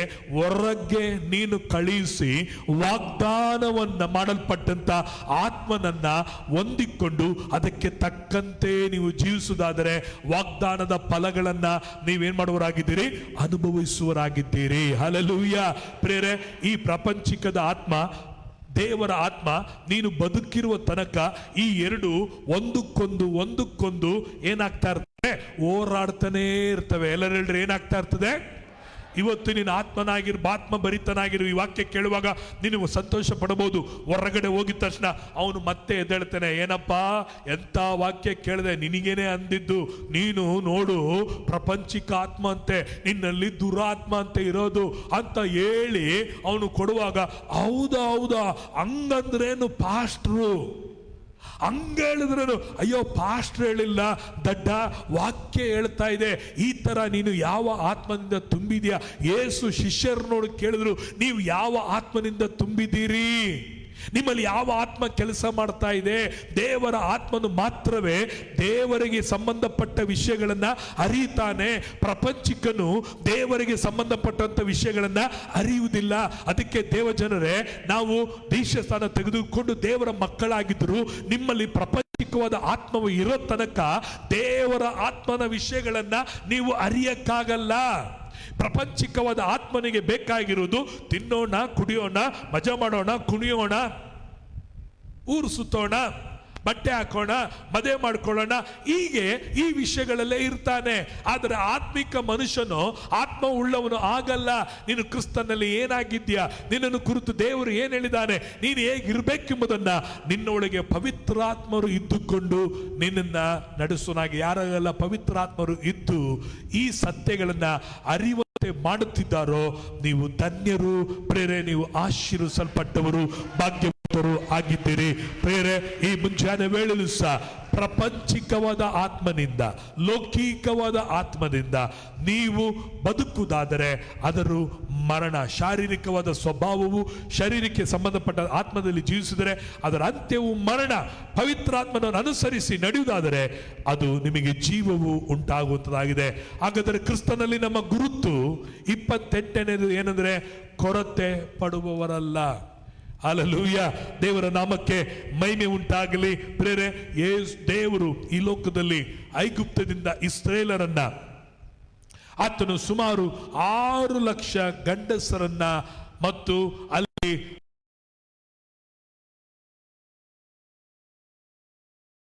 ಹೆಣ್ಣು ಮಕ್ಕಳು ಅಲ್ಲಿ ಇದ್ರು ಮತ್ತು ಸಣ್ಣ ಬಾಲಕರು ಇಳಿದ್ರು, ಪಶು ಪ್ರಾಣಿ ಇವುಗಳನ್ನ ಆತನು 6 ಲಕ್ಷಕ್ಕಿಂತ ಹೆಚ್ಚಾಗಿ ಗಂಡಸರು ಅವರನ್ನ ಒಂದು ದಿನವೂ ಆಹಾರ ಕೊರತೆ ಇಲ್ಲದಂತೆ, ಮಾಂಸ ಆಹಾರದ ಕೊರತೆ ಇಲ್ಲದಂತೆ ಆತನನ್ನ ಪಟ್ಟಣದಲ್ಲಿ ಇಟ್ಟಲ್ಲ, ಅಡವಿಯಲ್ಲಿ ಇಟ್ಟು ಅವರನ್ನ ಪೋಷಿಸಿದ. ಪಟ್ಟಣದಲ್ಲಿ ಇಟ್ಟು ಪೋಷಿಸಿದ್ರೆ ಏನಾಗ್ತಿತ್ತು ಅಂದ್ರೆ, ಪಟ್ಟಣದಲ್ಲಿ ರೇಷನ್ ಅಂಗಡಿ ಇರ್ತಿತ್ತು, ಸೊಸೈಟಿ ಇರ್ತಿತ್ತು, ಮಾರುಕಟ್ಟೆಗಳು ಇರ್ತಿದ್ವು, ಸಂತೆಗಳು ಇರ್ತಿದ್ವು. ಅದಕ್ಕೆ ಯೇಸು ಊರ ಒಳಗೆ ಅವರನ್ನ ನಡೆಸ್ಕೊಂಡು ಹೋಗದೆ ಅಡವಿಯಲ್ಲಿ ನಡೆಸ್ಕೊಂಡು ಹೋದ. ಯಾಕೆಂದ್ರೆ ನೀವು ಕೊರತೆ ಇಲ್ಲದಂತೆ ಹಾಲು ಜೇನು ಹರಿಯುವ ದೇಶಕ್ಕೆ ನಾನು ನಿಮ್ಮನ್ನ ನಡೆಸುವನಾಗಿದ್ದೇನೆ, ಅಲ್ಲಿವರೆಗೂ ನಿಮಗೆ ಕೊರತೆ ಇಲ್ಲದಂತೆ ನಾನು ನೋಡಿಕೊಳ್ಳುತ್ತೇನೆ ಅಂತೇಳಿ ರಾತ್ರಿಯಲ್ಲಿ ಅಗ್ನಿಸ್ತಂಭವಾಗಿ ಬೆಳಕಾಗಿ ಇದ್ದ. ಕೊರತೆ, ಬೆಳಕಿನ ಕೊರತೆ ಇಲ್ಲದಂತೆ ಇತ್ತು. ಹಗಲಲ್ಲಿ ಬಿಸಿಲು, ಭಯಂಕರವಾದಂತ ಬಿಸಿಲು. ಆ ಬಿಸಿಲಲ್ಲಿ ಎಲ್ಲಿ ಬಳಲಿ ಇವರು ಸೋತು ಅಂತೇಳಿ ಹಗಲಲ್ಲಿ ಒಬ್ಬರಿಗೂ ಕೊರತೆ ಇಲ್ಲದಂತೆ ಎಸಿ ಒಂದು ಮೇಘ ಸ್ತಂಭದಲ್ಲಿ ಅವ್ರನ್ನ ನಡೆಸಿದ. ಹಲ್ಲೆಲೂಯಾ. ಎಲ್ಲಿ? ಅಡವಿಯಲ್ಲಿ. ಅಡವಿಯಲ್ಲಿ ಅವ್ರಿಗೆ 6 ಲಕ್ಷ ಬರೀ ಗಂಡಸರು, ಹೆಂಗಸರು ಸುಮಾರು 20 ಲಕ್ಷಕ್ಕೆ ಮೇಲ್ಪಟ್ಟ ಜನರಿಗೆ ಪ್ರತಿದಿನ ಯಾವ MLAಗಳು, ಯಾವ ಚೀಫ್ ಮಿನಿಸ್ಟರ್ಗಳು, ಯಾವ ಪ್ರಧಾನಮಂತ್ರಿಗಳು, ಯಾವ ಮಾಡದಂತ, ಪೋಷಿಸಲಾರದಂತ ರೀತಿಯಲ್ಲಿ ತನ್ನ ಪ್ರಭಾವಕ್ಕೆ, ಐಶ್ವರ್ಯಕ್ಕೆ ತಕ್ಕಂತೆ ಒಂದು ದಿನದ ಆಹಾರ ಕೊರತೆ ಇಲ್ಲದಂತೆ ಪರಲೋಕದ ಮನ್ನಾ ಕೇಳ್ರಿ, ಸಾಧಾರಣ ಊಟ ಅಲ್ಲ. ಯಾವ ಊಟವನ್ನು ಕೊಟ್ಟರು? ದೇವದೂತರುಗಳು ತಿನ್ನುವಂತ ಊಟ, ರಾಜರು ತಿನ್ನುವ ಊಟಕ್ಕಿಂತ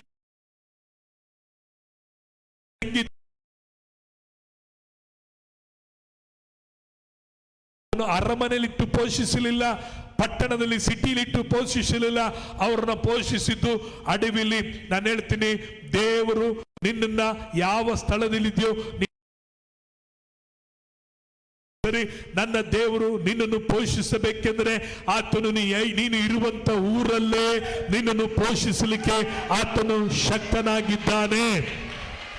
ಹಲ್ಲೆಲೂಯಾ, ಹಲ್ಲೆಲೂಯಾ. ಅಯ್ಯೋ, ಸಿಟಿಗೆ ಹೋದ್ರೆ ನಾವು ಬದುಕಬಹುದು, ಸಿಟಿಲಿ ಹೋದ್ರೆ ಚೆನ್ನಾಗಿರ್ಬೋದು ಎಂಬುದಾಗಿ ನೀನು ಯೋಚಿಸಿ ನೀನು ಹೋಗುದಾದರೆ, ದೇವರು ನಿನ್ನ ಸಂಗಡ ಇದ್ರೆ ಹೋಗು, ಅಲ್ಲೂ ನೀನು ಆಶೀರ್ವಾದವಾಗಿರುತ್ತೆ. ಇಲ್ಲ ಇಲ್ಲ, ಅಲ್ಲಿ ಹೋದ್ರೆ ನೀನು ಶಾಪಗ್ರಸ್ತನಾಗಲ್ಲ. ಆದರೆ ನಿನ್ನ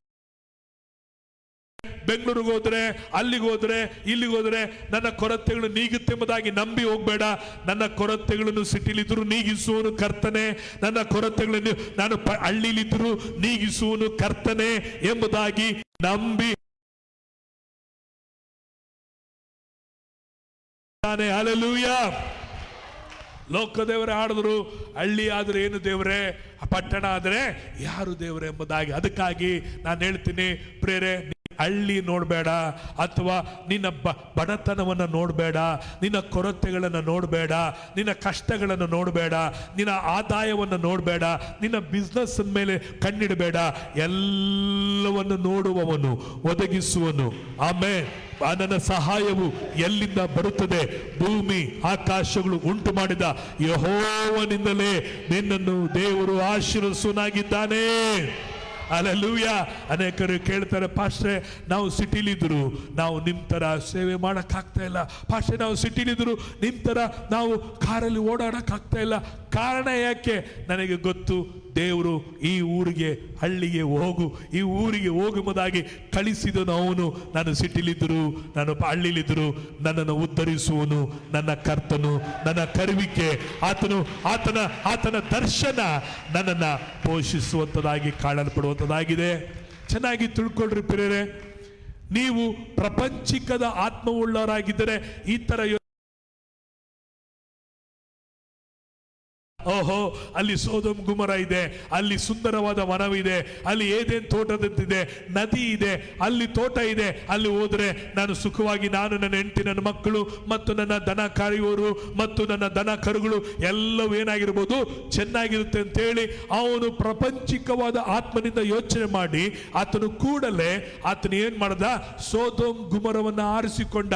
ಆದರೆ ಅಬ್ರಾಮನು ದೇವರ ಆತ್ಮನಿಂದ ನಡೆಸಲ್ಪಟ್ಟವನಾಗಿ, ದೇವರು ಕೊಟ್ಟ ದರ್ಶನದ ಮೇರೆಗೆ, ದೇವರು ಕೊಟ್ಟ ವಾಕ್ಯದ ಮೇರೆಗೆ ಆತನು ಮುಂದೆ ಹೋದ. ದೇವರು ಅಬ್ರಾಮನನ್ನು ಅವನು ಉಂಟಾದನ್ನೆಲ್ಲವನ್ನ ಅಭಿವೃದ್ಧಿಪಡಿಸಿ ಆಶೀರ್ವದಿಸಿದನು. ಲೋಟನವನ ಮನೆಯು ನಾಶವಾಯಿತು ಎಂಬುದಾಗಿ ನಾವು ನೋಡುತ್ತೇವೆ. ಪ್ರೇರೆ, ದಯವಿಟ್ಟು ನಾನು ಹೇಳ್ತೀನಿ, ಯಾವತ್ತು ಪ್ರಪಂಚಿಕವಾದ ಯೋಚನೆ ಮಾಡಬೇಡ್ರಿ. ಈ ಲೋಕದ ಜನರಾಗಿ ಮಾತಾಡಬೇಡ್ರಿ, ಈ ಲೋಕದ ಜನರಾಗಿ ಯೋಚನೆ ಮಾಡಬೇಡ್ರಿ, ಈ ಲೋಕದ ಜನರಾಗಿ ಮೊಳ ಹಾಕ್ಬೇಡ್ರಿ. ಬೈಬಲ್ ಹೇಳೋ ಪ್ರಕಾರವಾಗಿ ಜೀವಿಸ್ರಿ. ಬಂಡೆ ಮೇಲೆ ಮನೆ ಕಟ್ಟಿದನ ಮನೆ ಅದು ತಡೆಯವರೆಗೂ ಸ್ಟ್ರಾಂಗ್ ಆಗಿ ನಿಲ್ತು. ಉಸುಬಿನ ಮೇಲೆ ಮನೆ ಕಟ್ಟಿದನ ಮನೆ ಒಂದು ದಿನ ಬಿದ್ದೋಯ್ತು. ನೀನು ಎಷ್ಟು ವರ್ಷ ವಿಶ್ವಾಸಿ, ನೀನೇನು ಪ್ರಾರ್ಥನೆ ಮಾಡೋದಾಗಿ ಕೇಳಲ್ಲ ದೇವರು. ಆದರೆ ನಿನ್ನ ಮನೆ ಬಂಡೆ ಮೇಲೆ ಇದೆಯಾ, ವಾಕ್ಯದ ಮೇಲೆ ಇದೆಯಾ, ನೀನು ದೇವರ ಆತ್ಮನಿಂದ ನಡೆಸಲ್ಪಡ್ತೀಯಾ ಅಥವಾ ಪ್ರಪಂಚಿಕವಾದ ಯೋಚನೆಯಿಂದ ನೀನು ನಡೆಸಲ್ಪಡ್ತೀಯಾ ಎಂಬುದಾಗಿ ದೇವರು ನೋಡುವನಾಗಿದ್ದಾನೆ. ಸೊ ನಾವು ಆದಿಕಾಂಡದಲ್ಲಿ ನೋಡಿದ್ವಿ, ಕೊರತೆ ಎಲ್ಲಿತ್ತೋ ದೇವರು ಅಲ್ಲಿ ಇರ್ತಾನೆ. Hallelujah, hallelujah, hallelujah. ಆತ ನಮ್ಮ ಹೀರೋ ಆಗಿದ್ದಾನೆ. ಆತನ ಎಲ್ಲಿ ಕೊರತೆ ಇದೆಯೋ, ಎಲ್ಲಿ ಅವಶ್ಯಕತೆ ಇದೆಯೋ ಅಲ್ಲಿ ನೀನು ಕೂಗೋಕ್ಕಿಂತ ಮುಂಚೆ ದೇವರೇ ಅಲ್ಲಿ ಇಳಿದು ಬರುವನಾಗಿದ್ದಾನೆ. ಪ್ರೇರೆ, ಕ್ರಿಸ್ತೇಶನ ಐಶ್ವರ್ಯಕ್ಕೆ ತಕ್ಕಂತೆ ಕೊರತೆಗಳ ನೀಗಿಸುವನಾಗಿದ್ದಾನೆ. ಎಷ್ಟೋ ಮದುವೆಗಳು ಕಾನಾ ಊರಿನಲ್ಲಿ ನಡೀತಿತ್ತು. ಮದುವೆಗೆಲ್ಲ ಯೇಸು ಹೋಗಲಿಲ್ಲ. ಆದರೆ ಒಂದು ಮದುವೆಗೆ ಹೋದ. ಆ ಮದುವೆಯಲ್ಲಿ ದ್ರಾಕ್ಷರಸ ಏನಾಗ್ಬಿಡ್ತು, ಖಾಲಿ ಆಗ್ಬಿಡ್ತು. ನಾವು ನೆನೆಸ್ತೀವಿ ಯೇಸು ಇದ್ರೆ ಖಾಲಿ ಇರಲ್ಲ. ಏಸು ಇದ್ರೆ ಜೋಬ್ ತುಂಬಿರುತ್ತೆ, ಏಸು ಇದ್ರೆ ಪೆಟ್ರೋಲ್ ತುಂಬಿರುತ್ತೆ, ಏಸು ಇದ್ರೆ ಮನೆ ತುಂಬಿರುತ್ತೆ, ಏಸು ಇದ್ರೆ ಯಾವುದು ಆರೋಗ್ಯ ತುಂಬಿರುತ್ತೆ ಎಂಬುದಾಗಿ. ಏಸು ಇರುವ ಸ್ಥಳಗಳಲ್ಲಿ ಯೇಸುವಿನಿಂದ ಕೊರತೆ ಬರಲ್ಲ, ಯೇಸುವಿನಿಂದ ಖಾಲಿ ಆಗಲ್ಲ, ಯೇಸುವಿನಿಂದ ಕಾಯಿಲೆ ಬರಲ್ಲ, ಯೇಸುವಿನಿಂದ ಸಮಸ್ಯೆಗಳು ಬರಲ್ಲ. ಈ ಲೋಕದ ಅಧಿಪತಿ ಒಬ್ಬನಿದ್ದಾನೆ, ಅವನು ಕೊರತೆಗಳನ್ನು ಕೊಂಡು ಬರುವನಾಗಿದ್ದಾನೆ. ಯೇಸು ಇದ್ದ ಮದುವೆಯಲ್ಲಿ ಕೊರತೆ ಬಂತು, ಯೇಸು ಇದ್ದ ಮದುವೆಯಲ್ಲಿ ಕೊರತೆ ಬಂತು. ಆ ಕೊರತೆಯನ್ನ ಯೇಸು ಅಲ್ಲಿ ನೀಗಿಸಿ ತನ್ನ ನಾಮವನ್ನ ಮಹಿಮೆಪಡಿಸಿಕೊಂಡ. ನನ್ನನ್ನು ಕೇಳುವ ಪ್ರಿಯ ದೇವಜನರೇ, ಇದೊಂದು ಪ್ರವಾದನೆಯಾಗಿ ತಗೊಳ್ರಿ. ನೀವು ಅನೇಕ ಕೊರತೆಯಲ್ಲಿ ನೀವು ಬಂದಿರ್ಬೋದು, ಹಣಕಾಸಿನ ಕೊರತೆಯಲ್ಲಿ ಬಂದಿರ್ಬೋದು, ನನಗೊಂದು ಮನೆ ಇಲ್ಲ ಎಂಬುದಾಗಿ ಕೊರತೆಯಲ್ಲಿ ಬಂದಿರ್ಬೋದು, ನನಗೆ ಒಂದು ಗಾಡಿ ಇಲ್ಲ ಅಂತ ನೀವು ಕೊರತೆಯಲ್ಲಿ ಬಂದಿರ್ಬೋದು, ನನಗಿನ್ನೂ ಮಕ್ಕಳಾಗಿಲ್ಲ ಎಂಬುದಾಗಿ ಕೊರತೆಯಿಂದ ಬಂದಿರ್ಬೋದು, ನನಗೊಂದು ಕೆಲಸ ಇಲ್ಲ ಅಂತೇಳಿ ಕೊರತೆಯಿಂದ ಬಂದಿರ್ಬೋದು, ಅಯ್ಯೋ ನಾನು ಉದ್ಧಾರವನ್ನು ಕಾಣ್ತಾ ಇಲ್ಲ ಎಂಬುದಾಗಿ ಕೊರತೆಯಿಂದ ಬಂದಿರಬಹುದು. ಅಯ್ಯೋ ನನ್ನ ಜೀವನದಲ್ಲಿ ಬರಿದಾಗಿ ಕೊರತಾಗಿದೆ, ನಾನು ಇಷ್ಟಪಟ್ಟಿದ್ದು ನೆರವೇರಿಸಕ್ಕಾಗ್ತಾ ಇಲ್ಲ ಎಂಬುದಾಗಿ ಅನೇಕ ಕೊರತೆಯಿಂದ ಕೊರಗಿನಿಂದ ಬಂದಿರಬಹುದು. ನೀವು ಕೊರಗಬೇಡ್ರಿ, ನೀವು ಚಿಂತೆ ಮಾಡಬೇಡ್ರಿ. ಏಸು ನಿನ್ನ ಸಂಗಡ ಇದ್ದಾನೆ, ಏಸು ನಿನ್ನ ಬಳಿಯಲ್ಲಿದ್ದಾನೆ. ಖಂಡಿತವಾಗಿ ಈ ದಿನದಲ್ಲಿ ನಿನಗೊಂದು ಅದ್ಭುತ ನಡೆಯುತ್ತೆ, ಈ ದಿನದಲ್ಲಿ ಒಂದು ಅದ್ಭುತ ನಡೆಯುತ್ತೆ. ಅದು ಆ ಕೊರತೆಗಳನ್ನು ನೀಗಿಸುವ ಸರ್ವ ಶಕ್ತನಾದ ದೇವರು ನಿನ್ನಲ್ಲಿದ್ದಾನೆ. ಹಲ್ಲೆಲೂಯಾ. ನನ್ನ ಮುಂದೆ ಫೀಸ್ ಹೆಂಗ್ ಕಟ್ಲಿ, ನಾನು ಸಾಲ ಹೆಂಗ್ ಕಟ್ಲಿ, ಸಂಘಕ್ಕೆ ಹೆಂಗ್ ಕಟ್ಲಿ, ನಾನು ಆಸ್ಪತ್ರೆಗೆ ಹೆಂಗ್ ಬಿಲ್ ಕಟ್ಲಿ ಎಂಬ ಕೊರತೆಯಲ್ಲಿ ಇರ್ಬೋದಾ? ನಾನು ಹೇಳ್ತೀನಿ, ನಿಮ್ಮ ಕೊರತೆಗಳನ್ನು ನೀಗಿಸುವನಾಗಿದ್ದಾನೆ. ಆಮೇಲೆ ಹೇಗೆ ನೀಗಿಸುತ್ತಾನೆಂದ್ರೆ, ಅಲ್ಲಿ ಯೇಸು ಇದ್ದಂಥ ಸ್ಥಳದಲ್ಲಿ ಏನುಂಟಾಯಿತು? ಊಟದ ಕೊರತೆ ಬಂತು. ಆ 5 ರೊಟ್ಟಿ 2 ಮೀನು ಎಲ್ಲೆಲ್ಲ ನೋಡ್ರಿ, ಯೇಸು ಸ್ವಾಮಿ ಕೊರತೆ ಜಾಗದಲ್ಲಿ ಹೇಗೆಲ್ಲ ಅದ್ಭುತಗಳನ್ನು ಮಾಡಿದೆ. ಇವುಗಳೆಲ್ಲ ನೀವು ಧ್ಯಾನ ಮಾಡಬೇಕು. ಕೊರತೆ ಜಾಗದಲ್ಲಿ ಕೊರತೆ ಕೊರತೆ ಕೊರತೆ ಅಂತ ಹೇಳ್ತಾ ಇರಬೇಡ್ರಿ. ಕಷ್ಟ ಅಂತ ಹೇಳ್ತಾ ಬೇಡ್ರಿ. ಇಲ್ಲ ಇಲ್ಲ ಇಲ್ಲ ಇಲ್ಲ ಅಂತ ಹೇಳ್ಬೇಡ್ರಿ. ಅದನ್ನ ಬಾಯಿ ಬಿಟ್ಟು ಹೇಳ್ಬೇಡ್ರಿ. ಇಲ್ಲ ಅಂತ ಹೇಳೋದು ಬಾಯಿ ಜಿಪ್ ಆಗ್ಬಿಡ್ರಿ. ಕಷ್ಟ ಅಂತ ಹೇಳೋದು ಬಾಯಿಗೆ ಜಿಪ್ ಆಗ್ಬಿಡ್ರಿ. ನನ್ನ ದೇವರು ಒದಗಿಸಲಿಕ್ಕೆ ಶಕ್ತನಂತ ಹೇಳ್ರಿ. ಆಮೇನ್, ಹಲ್ಲೆಲೂಯಾ. ಯೇಸು ಇದ್ದಂಥ ಮೀಟಿಂಗಲ್ಲಿ ಕೊರತೆ ಬಂದ್ಬಿಡ್ತು. ಪ್ರೈಸ್ ಅಲ್ಲ. ಹಾಗಾದ್ರೆ ಯೇಸು ಇರೋ ಸಭೆಯಲ್ಲಿ ಕೊರತೆ ಇರುತ್ತೆ, ನಿನ್ನ ಮನೆಯಲ್ಲಿ ಕೊರತೆ ಇರುತ್ತೆ. ಭಯಪಡಬೇಡ. ಕೊರತೆಗಳು ನೀಗಿಸುವ ರಾಜಾದಿ ರಾಜನು, ಕರ್ತಾದಿ ಕರ್ತನು ನಿನ್ನ ಒಳಗಡಿದ್ದಾನೆ. ಕೊರತೆಗಳು ಸೈತಾನನು ಕೊಂಡು ಬಂದರು, ಆದರೆ ದೇವರು ಆ ಕೊರತೆಯನ್ನ ನಿನ್ನ ಮೂಲಕವಾಗಿ ಕೊರತೆಗಳನ್ನು ನೀಗಿಸಿ ತನ್ನ ನಾಮವನ್ನು ಮಯಪಡಿಸೋನಾಗಿದ್ದಾನೆ. ಯೇಸು 5 ರೊಟ್ಟಿ 2 ಮೀನನ್ನು ಆಶೀರ್ವದಿಸಿ 5,000 ಜನರು ತಿಂದು ಮಿಕ್ಕುವಂತೆ ಮಾಡಿದ. ಆಮೇನ್, ಆಮೇನ್, ಹಲ್ಲೆಲೂಯಾ. ನಾನು ಹೇಳ್ತೇನೆ, ಈ ವಾಕ್ಯನ ನೀನು ಸ್ಪಿರಿಟ್ ಅಲ್ಲಿ ಇಲ್ಲಿ ಸ್ವೀಕಾರ ಮಾಡ್ಕೊಳ್ಬೇಕು. ಇಲ್ಲಲ್ಲ, ಇಲ್ಲಿ ತಿಳ್ಕೊಂಡಿದ್ರೆ ಏನು ನಡೆಯಲ್ಲ. ಇಲ್ಲಿ ಕೇಳಿ ಇಲ್ಲಿ ಹೋಯ್ತಂದ್ರೆ ನೀನು ನಿನ್ನ ಜೀವನದಲ್ಲಿ ತುಂಬಿ ತುಳುಕುವಂತೆ ಮಾಡ್ತಾನೆ. ಅನೇಕರಿಗೆ ತುಂಬಿ ತುಳುಕದ ಬಗ್ಗೆ ಈ ಚಿಂತೆನೇ ಇಲ್ಲ. ನಾನು ತುಂಬಬೇಕು, ನನಗೆ ಇಲ್ಲ ಇಲ್ಲ ಇಲ್ಲ. ದೇವರ ಚಿಂತೆ, ನೀನು ತುಂಬಿ ತುಳುಕಬೇಕು. ಏನ್ ಮಾಡಬೇಕು? ತುಂಬಿ ತುಳುಕಬೇಕು. ಎಲ್ಲ ಹೇಳ್ರಿ, ನಾನೇನಾಗಿರ್ಬೇಕು? ಅದು ದೇವರ ಚಿಂತೆ. ಎಲ್ಲೆಲ್ಲ ದೇವರು ಅದ್ಭುತ ಮಾಡಿದ್ರು, ತುಂಬಿ ತುಳುಕುವಂತೆ, ಸಾಕು ಸಾಕು ಅನ್ನುವ ರೀತಿಯಲ್ಲಿ ದೇವರ ಅನುಗ್ರಹ ಇದೆ. ನಾವು ಸೇವಿಸುವ ದೇವರು ದರಿದ್ರವುಳ್ಳವನಲ್ಲ. ನಮ್ಮ ಪರಲೋಕದ ತಂದೆ ಎಲ್ಲ ಐಶ್ವರ್ಯಕ್ಕಿಂತಲೂ ದೊಡ್ಡ ಐಶ್ವರ್ಯವುಳ್ಳವನಾಗಿದ್ದಾನೆ. Amen, hallelujah. ಪ್ರೈಸ್ ಅಲ್ಲ. ಮತ್ತಾಯ ಸುವಾರ್ತೆ 7ನೇ ಅಧ್ಯಾಯ ಅದರಲ್ಲಿ 9ರಿಂದ 11 ವಚನ ತನಕ ನಾವು ಓದಿಕೊಳ್ಳೋಣ. ಮತ್ತಾಯ ಸುವಾರ್ತೆ 7ನೇ ಅಧ್ಯಾಯ 9ರಿಂದ 11 ವಚನ. ನಿಮ್ಮಲ್ಲಿ ಯಾವನಾದರೂ ರೊಟ್ಟಿ ಕೇಳುವ ಮಗನಿಗೆ ಕಲ್ಲನ್ನು ಕೊಡುವನೆ? ಮೀನು ಕೇಳಿದರೆ ಹಾವನ್ನು ಕೊಡುವನೆ?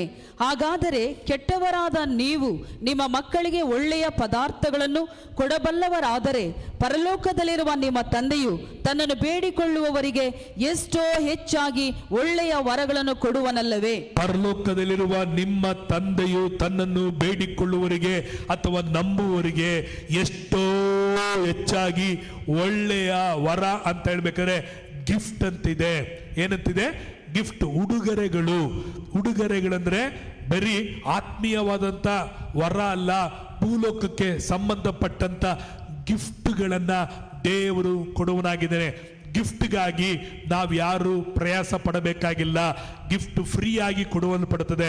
ಅದಕ್ಕೆ ಪರಲೋಕದಲ್ಲಿರುವ ನಮ್ಮ ತಂದೆಯು ನಿನಗೆ ಬೇಕಾದವುಗಳನ್ನ ಎಷ್ಟೋ ಹೆಚ್ಚಾಗಿ ಒಳ್ಳೆಯ ಗಿಫ್ಟ್ಗಳನ್ನ ಆತನು ನಿನಗೆ ಕೊಡುವವನಲ್ಲವೇ? ಕೆಟ್ಟವರಾದ ನಾವೇ ನಮ್ಮ ಮಕ್ಕಳಿಗೆ ಒಳ್ಳೆಯದನ್ನು ಮಾಡುವುದಾದರೆ ಪರಲೋಕದಲ್ಲಿರುವ ನಮ್ಮ ತಂದೆ ಕೆಟ್ಟವನಲ್ಲ, ಹೊಟ್ಟೆ ಕಿಚ್ಚು ಪಟ್ಟವನಲ್ಲ, ಅಸೂಯೆ ಅಲ್ಲ, ಪಕ್ಷಪಾತಿಯಾದ ದೇವರಲ್ಲ. ಆತನು ಕರುಣಾ ಸಾಗರನಾಗಿದ್ದಾನೆ. ಆತನ ಪ್ರೀತಿಗೆ ಮಿತಿಯೇ ಇಲ್ಲ, ಆತನ ಕರುಣೆಗೆ ಅಂತ್ಯವೇ ಇಲ್ಲ. ರೀಬಾ ಕಾರ ಸಾತ ರಾಬಾ ಓ ರಾಬಾ ಬಾಬಾ. ನಾವು ಸೇವಿಸುವ ದೇವರು ಕಂಜೂಸಲ್ಲ, ನಾವು ಸೇವಿಸುವ ದೇವರು ಆತನು ನೋಡಬೇಕಾದ್ರೆ ಆತನು ಮಾರ್ವಾಡಿ ತರ ಅಲ್ಲ. ನಮ್ಮ ದೇವರು ಧಾರಾಳ ಮನಸ್ಸುಳ್ಳವನು, ಆತನು ದೊಡ್ಡದಾಗಿ ಮಾಡುವನಾಗಿದ್ದಾನೆ. ಹಲ್ಲೆಲೂಯ. ನಾವು ನಮ್ಮ ದೇವರನ್ನ ಹೇಗೆಂದು ನಾವು ತಿಳ್ಕೊಂಡಿದ್ದೇವೆ? ಕಂಜೂಸಾಗಿ ನೋಡ್ತಾ ಇದ್ದೀವಾ? ಜಿಪುಣನಾಗಿ ನಾವು ನೋಡ್ತಾ ಇದ್ದೀವಾ? ನಮ್ಮ ದೇವರು ಜಿಪುಣನಲ್ಲ, ಇಸುಕಿ ಕೊಡುವನಲ್ಲ. ನಾವು ಕಾಣಿಕೆಯನ್ನ ಇಸುಕಿ ಹಾಕ್ತೀವಲ್ಲ, ಆ ತರ ಕೊಡುವನಲ್ಲ. ಆತನು ಜಡಿದು ಅಳ್ಳಾಡಿಸಿ ನಿಮ್ಮ ಮಡಿಗಳಲ್ಲಿ ಹೊರ ಸೂಸುವ ಹಾಗೆ ಸುರಿಸುವ ನನ್ನ ದೇವರಾಗಿದ್ದಾನೆ. ಹಲ್ಲೆಲೂಯ. Praise the Lord. ಪ್ರಿಯರೇ, ಈ ಫಿಲಿಪ್ಪನು ಈ ಸಭೆಗೆ, ಪೌಲನು ಈ ಫಿಲಿಪ್ಪ ಸಭೆಗೆ ಬರಲಿಕ್ಕೆ ಕಾರಣ ಏನಂದ್ರೆ, ನಾವು ದೇವರ ವಚನದಲ್ಲಿ ಫಿಲಿಪ್ಪ ಬರ ಪತ್ರಿಕೆ 4ನೇ ಅಧ್ಯಾಯ ಅದರಲ್ಲಿ 18ನೇ ವಚನವನ್ನು ಓದಿಕೊಳ್ಳೋಣ. ಫಿಲಿಪ್ಪರಿಗೆ 4:18 ವಚನವನ್ನು ಓದಿಕೊಳ್ಳ್ರಿ. 18 ಫಿಲಿಪ್ಪ ಬರ ಪತ್ರಿಕೆ 4ನೇ ಅಧ್ಯಾಯ 18ನೇ ವಚನ. ಎಪಫ್ರೋದಿತನ ಕೈಯಿಂದ ನೀವು ಕೊಟ್ಟು ಕಳುಹಿಸಿದ್ದು ನನಗೆ ತಲುಪಿರಲಾಗಿ ನಾನು ತುಂಬಿ ತುಳುಕುವನಾಗಿದ್ದೇನೆ. ಅದು ದೇವರಿಗೆ ಮೆಚ್ಚುಗೆಯಾದದ್ದು, ಸುಗಂಧ ವಾಸನೆಯೇ ಇಷ್ಟ. Praise the Lord. ಇಲ್ಲಿ ದೇವರ ನಾಮಕ್ಕೆ ಮಹಿಮೆ ಉಂಟಾಗಲಿ. ಇಲ್ಲಿ ಪೌಲನು ಈ ಸಭೆಗೆ ಯಾಕೆ ಹೇಳ್ತಾ ಇದ್ದಾನೆ? ಬೇರೆ ಸಭೆಗಳಿಗೆ ಹೇಳಲಿಲ್ಲ, ಬೇರೆ ಸಭೆಗಳಿಗೆ ಹೇಳಲಿಲ್ಲ. ಏನಂತೇಳಿ? ಕ್ರಿಸ್ತೇಸುವಿನ ಐಶ್ವರ್ಯಕ್ಕೆ ನಿಮ್ಮ ಪ್ರತಿಯೊಂದು ಕೊರತೆಗಳು ನೀಗುತ್ತೆ ಅಂತೇಳಿ ಆಶೀರ್ವಾದ ಮಾಡಲಿಲ್ಲ. ಈ ಸಭೆಗೆ ಮಾತ್ರ ಹೇಳ್ದ. ಯಾಕೆಂದ್ರೆ ಈ ಸಭೆಯವರು ಈತನಿಗೆ ಕಾಣಿಕೆಗಳನ್ನ, ದಾನಗಳನ್ನ ಕೊಟ್ಟು ಕಳಿಸಿದ್ರು. ಆ ಕೊಟ್ಟು ಕಳಿಸಿದ್ರಿಂದ ನಾನು ಹೇಳ್ತೇನೆ, ನಾನು ಈಗ ನೀವು ಕೊಟ್ಟು ಕಳಿಸಿದ್ರಲ್ಲಿ ತುಂಬಿ ತುಳುಕುವನಾಗಿದ್ದೇನೆ. ಹಲ್ಲೆಲೂಯ. ಪ್ರಿಯರೇ, ದೇವರು ಹೇಳ್ತೇನೆ, ನೀವು ಕೊಡುವಂತ ಸಭೆ ಆಗಿರುವುದರಿಂದ, ನೀವು ಕೊಡುವಂತ ಜನರಾಗಿರುವುದರಿಂದ ದೇವರು ನಿಮ್ಮನ್ನು ಕ್ರಿಸ್ತೇಸುವಿನ ಐಶ್ವರ್ಯಕ್ಕೆ ಪ್ರತಿಯೊಂದು ಕೊರತೆಗಳನ್ನು ನೀಗಿಸುವನಾಗಿದ್ದಾನೆ. ಕೊಡದೆ ಇಟ್ಕೊಂಡು ಕೊಡದೆ ನೀನು ಇರುವುದಾದರೆ ಕ್ರಿಸ್ತೇಸುವಿನ ಐಶ್ವರ್ಯಕ್ಕೆ ತಕ್ಕಂತೆ ನಿನಗೆ ಕೊರತೆಗಳು ನೀಗಲ್ಪಡುವುದಿಲ್ಲ. ಆದರೆ ಕೊಡುವವನಿಗೆ, ಕೊಟ್ಟವನಿಗೆ ಆತನು ಯಾವ ಮೇಲಿಗೂ ಕೊರತೆ ಇಲ್ಲ. ದೇವರ ರಾಜ್ಯದಲ್ಲಿ ಒಂದೇ ಒಂದು ಪಾಲಿಸಿ ಏನು ಗೊತ್ತಾ? ಕೊಡಿರಿ ಆಗ ಕೊಡಲ್ಪಡುದು. ಬೇಡಿಕೊಳ್ಳ್ರಿ ನಿಮಗೆ ಆಶೀರ್ವಾದ ಕೊಡುತ್ತದೆ, ಕೊಡಲ್ಲ. ಉಪವಾಸ ಇರ್ರಿ ಆಶೀರ್ವಾದಕ್ಕಾಗಿ ಅಂತ ಹೇಳಿಲ್ಲ ದೇವರು. ಆಶೀರ್ವಾದ ಬೇಕಾ? ನೀವು ನಿಮಗೆ ಅಭಿವೃದ್ಧಿ ಬೇಕಾ? ನೀವು ಐಶ್ವರ್ಯವಂತರಾಗಿರಬೇಕಾ? ಬಹಳ ಸುಲಭ. ಕೊಡಿರಿ, ಪ್ರಾರ್ಥನೆ ಮಾಡ್ರಿ. ದೇವರೇ ಆಶೀರ್ವಾದ ಮಾಡಪ್ಪ, ಆಶೀರ್ವಾದ ಮಾಡ. ಮಂತ್ರದಲ್ಲಿ ಮಾವಿನಕಾಯಿ ಉದರಲ್ಲ. ಪ್ರಾರ್ಥನೆ ಆಶೀರ್ವಾದಕ್ಕಾಗಿ ಪ್ರಾರ್ಥನೆ ಅಲ್ಲ, ಐಶ್ವರ್ಯಕ್ಕಾಗಿ ಪ್ರಾರ್ಥನೆ ಅಲ್ಲ, ಐಶ್ವರ್ಯಕ್ಕಾಗಿ ಆಶೀರ್ವಾದಕ್ಕಾಗಿ ಒಂದೇ ಒಂದು ಬೀಗದ ಕೀ, ಅದು ಕೊಡಿರಿ. ಫಿಲಿಪ್ಪ ಸಭೆಯವರು ಕೊಡುವರಾಗಿದ್ದರು. ಈ ಬೆಳಗಿನ ಅನೇಕರು ನೀವು ಧಾರಾಳವಾಗಿ ಕೊಟ್ಟಂತ ಕರಗಳನ್ನ ದೇವರು ಆಶೀರ್ವಿಸುವನಾಗಿದ್ದಾನೆ. ಪ್ರಿಯರೇ, ಈ ಒಂದು ಸೀಕ್ರೆಟ್ ಅನ್ನ ನೀವು ಅರ್ಥ ಮಾಡ್ಕೊಳ್ರಿ, ಈ ಒಂದು ರಹಸ್ಯವನ್ನ ಅರ್ಥ ಮಾಡ್ಕೊಳ್ರಿ. ಈ ಸಭೆ ಕೊಡುವಂತ ಸಭೆ ಆಗಿತ್ತು. ಕೊರತೆಯಲ್ಲಿದ್ದರು ಅವರು, ಆದರೂ ಕೊಟ್ಟರು. ದೇವರು ಹೇಳ್ತಾನೆ, ಕ್ರಿಸ್ತ ಯೇಸುವಿನ ಐಶ್ವರ್ಯಕ್ಕೆ ತಕ್ಕಂತೆ ನಿಮ್ಮ ಪ್ರತಿಯೊಂದು ಕೊರತೆಗಳು ನೀಗಲ್ಪಡುತ್ತದೆ. ಯೇಸು ಎಲ್ಲೆಲ್ಲ ಕೊರತೆ ಇದೆಗಳೋ ಆ ಕೊರತೆಗಳನ್ನ ಮುಚ್ಚುವವನಾಗಿದ್ದಾನೆ. ದಾವೀದನು ಹೇಳುತ್ತಾನೆ ಪ್ರಿಯರೇ, ದಾವೀದನು ಕೀರ್ತನೆ 37ನೇ ಅಧ್ಯಾಯ 25-26 ಓದ್ಕೊಳ್ರಿ. ಕೀರ್ತನೆ 37ನೇ ಅಧ್ಯಾಯ 25 ಮತ್ತು 26ನೇ ವಚನ. ಕೀರ್ತನೆ. ನಾನು ಬಾಲಕನಾಗಿದ್ದೆನು, ಈಗ ವೃದ್ಧನಾಗಿದ್ದೇನೆ. ಈವರೆಗೂ ನೀತಿವಂತನು ದಿಕ್ಕಿಲ್ಲದೆ ಬಿದ್ದಿರುವುದನ್ನಾಗಲಿ ಅವನ ಸಂತತಿಯವರು ಭಿಕ್ಷೆ ಬೇಡಿ ತಿನ್ನುವುದನ್ನಾಗಲಿ ನೋಡಲಿಲ್ಲ. ಅವನು ಯಾವಾಗಲೂ ಧರ್ಮಿಷ್ಠನಾಗಿ ಹಣವನ್ನು ಸಹಾಯ ಮಾಡುತ್ತಾನೆ. ಅವನ ಸಂತತಿಯವರು ಆಶೀರ್ವಾದ ಹೊಂದುವರು. ಕರಗಳು ತಟ್ಟುತ್ತ ದೇವರಿಗೆ ಸ್ತೋತ್ರ ಮಾಡೋಣ. Praise God. ಹಲ್ಲೆಲೂಯಾ. ಬೈಬಲ್ ಅಲ್ಲಿ ನನಗೆ ಬಹಳ ಇಷ್ಟವಾದ ಒಂದು ವಾಕ್ಯ, ಬಹಳ ಪ್ರಿಯವಾದಂಥ ವಾಕ್ಯ. ಇದನ್ನು ಹೇಳುವಾಗಲ್ಲ ನನಗೆ ನಿಜವಾಗಲೂ ಸಂತೋಷ, ನನಗೆ ನಂಬಿಕೆ, ದೃಢ ಚಿತ್ತ ಉಂಟಾಗ. ನಾವು ಇದನ್ನು ಹೇಳ್ತೇನೆ, ನಾನು ಬಾಲಕನಾಗಿದ್ದೆ, ನಮ್ಮ ಅಪ್ಪನ ಮನೆಯಲ್ಲಿ ಕುರಿ ಕಾಯ್ತಾ ಇದ್ದೆ. ನಮ್ಮ ಅಪ್ಪನ ಮನೆಯಲ್ಲಿ ನಾನು ಬೇಡದವನಾಗಿದ್ದೆ, ಊರಿಗೆ ಬೇಡದವನಾಗಿದ್ದೆ, ಕುರಿ ಕಾಯುವಂತ ನನಗೆ ಇಷ್ಟಿತ್ತು, ಆಲಯಕ್ಕೆ ಹೋಗಕ್ಕಾಗ್ತಿರ್ಲಿಲ್ಲ. ಆದರೆ ನಾನು ಒಂದು ನೋಡಿದೆ, ನಾನು ಬಾಲಕನಾಗಿದ್ದೆ, ಈಗ ವೃದ್ಧನಾಗಿದ್ದೇನೆ, ವಯಸ್ಸಾಯಿತು ನನಗೆ, ಈವರೆಗೂ ನೀತಿವಂತನ ದಿಕ್ಕಿಲ್ಲದೆ ಬಿದ್ದಿರುವುದಾಗಲಿ ಅವನ ಸಂತತಿಯವರು ಭಿಕ್ಷೆ ಬೇಡಿ ತಿನ್ನುವುದನ್ನಾಗಲಿ ನೋಡಲಿಲ್ಲ. ಅಯ್ಯ, ನೀನು ನೀತಿವಂತನು, ನಿನ್ನ ಸಂತತಿಯನ್ನ ಭಿಕ್ಷೆ ಬೇಡಕ್ಕೆ ದೇವರು ಬಿಡಲ್ಲ. Hallelujah, praise the Lord. ಅವ್ರ ಮನೆ ಊಟಕ್ಕೆ ಹೋಗು, ಮದುವೆಗೆ ಊಟಕ್ಕೆ ಹೋಗ್ಬಿಡು, ಅಲ್ಲಿಗೆ ಹೋಗ್ಬಿಡು, ಅವ್ರ ಹತ್ರ ಹೋಗಿ ಕೇಳು, ಮಾವನ ಹತ್ರ ಹೋಗಿ ಕೇಳು, ಚಿಕ್ಕಪ್ಪನ ಹತ್ರ ಹೋಗಿ ಕೇಳು, ತಾತನ ಹತ್ರ ಹೋಗಿ ಕೇಳು, ಭಿಕ್ಷೆ ಬೇಡು. ನೀತಿವಂತನಾದರೆ ನಿನ್ನನ್ನು ಭಿಕ್ಷೆ ಬೇಡಕ್ಕೆ ದೇವರು ಬಿಡಲ್ಲ. ಆತನು ನಿನಗೆ ಪೋಷಿಸಿ ಸಂತೈಸುವನಾಗಿದ್ದಾನೆ. ಮತ್ತು 26ನೇ ವಚನದಲ್ಲಿ ನೋಡುತ್ತೇವೆ, ಅವನು ಯಾವನು ನೀತಿವಂತನು ಧರ್ಮಿಷ್ಠನಾಗಿ ಕಂಜೂಸಾಗಿ ಜಿಪುಣನಾಗಿ ಇರದೆ ಹಣ ಸಹಾಯವನ್ನು ಮಾಡುವನು. ಚೆನ್ನಾಗಿ ತಿಳ್ಕೊಳ್ರಿ. ಒಂದು ವೇಳೆ ಇವತ್ತು ಕೊಡದಿದ್ದವ್ರಿಗೆ ಹೇಳ್ತಾ ಇದ್ದೀನಿ ತಿಳ್ಕೊಬೇಡ್ರಿ. ಇದನ್ನು ದೇವರು ಮೊದಲೇ 1 ವರ್ಷದಿಂದನೇ ನನಗೆ ಈ ವಾಕ್ಯ ಕೊಟ್ಟರು. ನೋಡಪ್ಪ, ಇವತ್ತು ನನಗೆ ಕೊಟ್ಟಿಲ್ಲ, ನನಗೆ ಹೇಳ್ತಾರೆ, ನೀನು ತಿಳ್ಕೊಂಡ್ರೆ ತಿಳ್ಕೊಬೋದು, ಅದು ನಿನಗೆ ಅಂತ ಹೇಳಿ ಹೇಳ್ತಾರೆ. ನಿನಗೆ ಅಂತ ತಿಳ್ಕೊಂಡ್ರೆ ಒಳ್ಳೇದೇ, ತಿಳ್ಕೊಳ್ರಿ. ಇಲ್ಲಿ ವಾಕ್ಯ ಹೇಳ್ತದೆ, ಯಾವನು ಧರ್ಮಿಷ್ಠನಾಗಿ ದಾನವನ್ನ, ಅವನು ನೀತಿವಂತ ಏನು ಮಾಡ್ತಾನೆ, ಯಾವಾಗಲೂ ಧರ್ಮಿಷ್ಠನಾಗಿ ಹಣ ಸಹಾಯವನ್ನ ಮಾಡುತ್ತಾನೆ.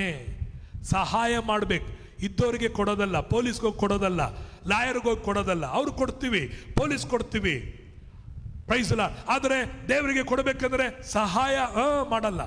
ಅದರಲ್ಲಿ ಬೈಬಲ್ ಹೇಳ್ತದೆ, ಧರ್ಮಿಷ್ಠನು ಹಣ ಸಹಾಯವನ್ನ ಮಾಡುವಂತಾನೆ, ಅವನ ಸಂತತಿ ಆಶೀರ್ವಾದ ಹೊಂದೋದು. ಅಯ್ಯ, ನೀನು ದೇವರ ರಾಜ್ಯಕ್ಕೆ, ಸಭೆಗೆ ನೀನೇನು ಮಾಡ್ತೀಯಲ್ಲ, ನಿನ್ನ ಮಕ್ಕಳು ಮೊಮ್ಮಕ್ಕಳು ಅವ್ರು ಒಳ್ಳೆ ಬಟ್ಟೆ ಹಾಕ್ತಾರೆ, ಒಳ್ಳೆ ಜೀವನ ನಡೆಸ್ತಾರೆ, ಒಳ್ಳೆ ಕಾರಲ್ಲಿ ಓಡಾಡ್ತಾರೆ, ಒಳ್ಳೆ ಬಂಗ್ಲೆಯಲ್ಲಿ ವಾಸ ಮಾಡ್ತಾರೆ, ಅವರು ಇನ್ನು ಮುದ್ದಾರವಾಗಿರ್ತಾರೆ. ನಿನ್ನ ಕಣ್ಮುಂದೆನೇ ಖರ್ಜೂರದ ಮರದಾಗೆ, ಎಣ್ಣೆ ಮರದ ಸಸಿಗಳಾಗೆ ನಿನ್ನ ಸಂತತಿ ಇರ್ತದೆ.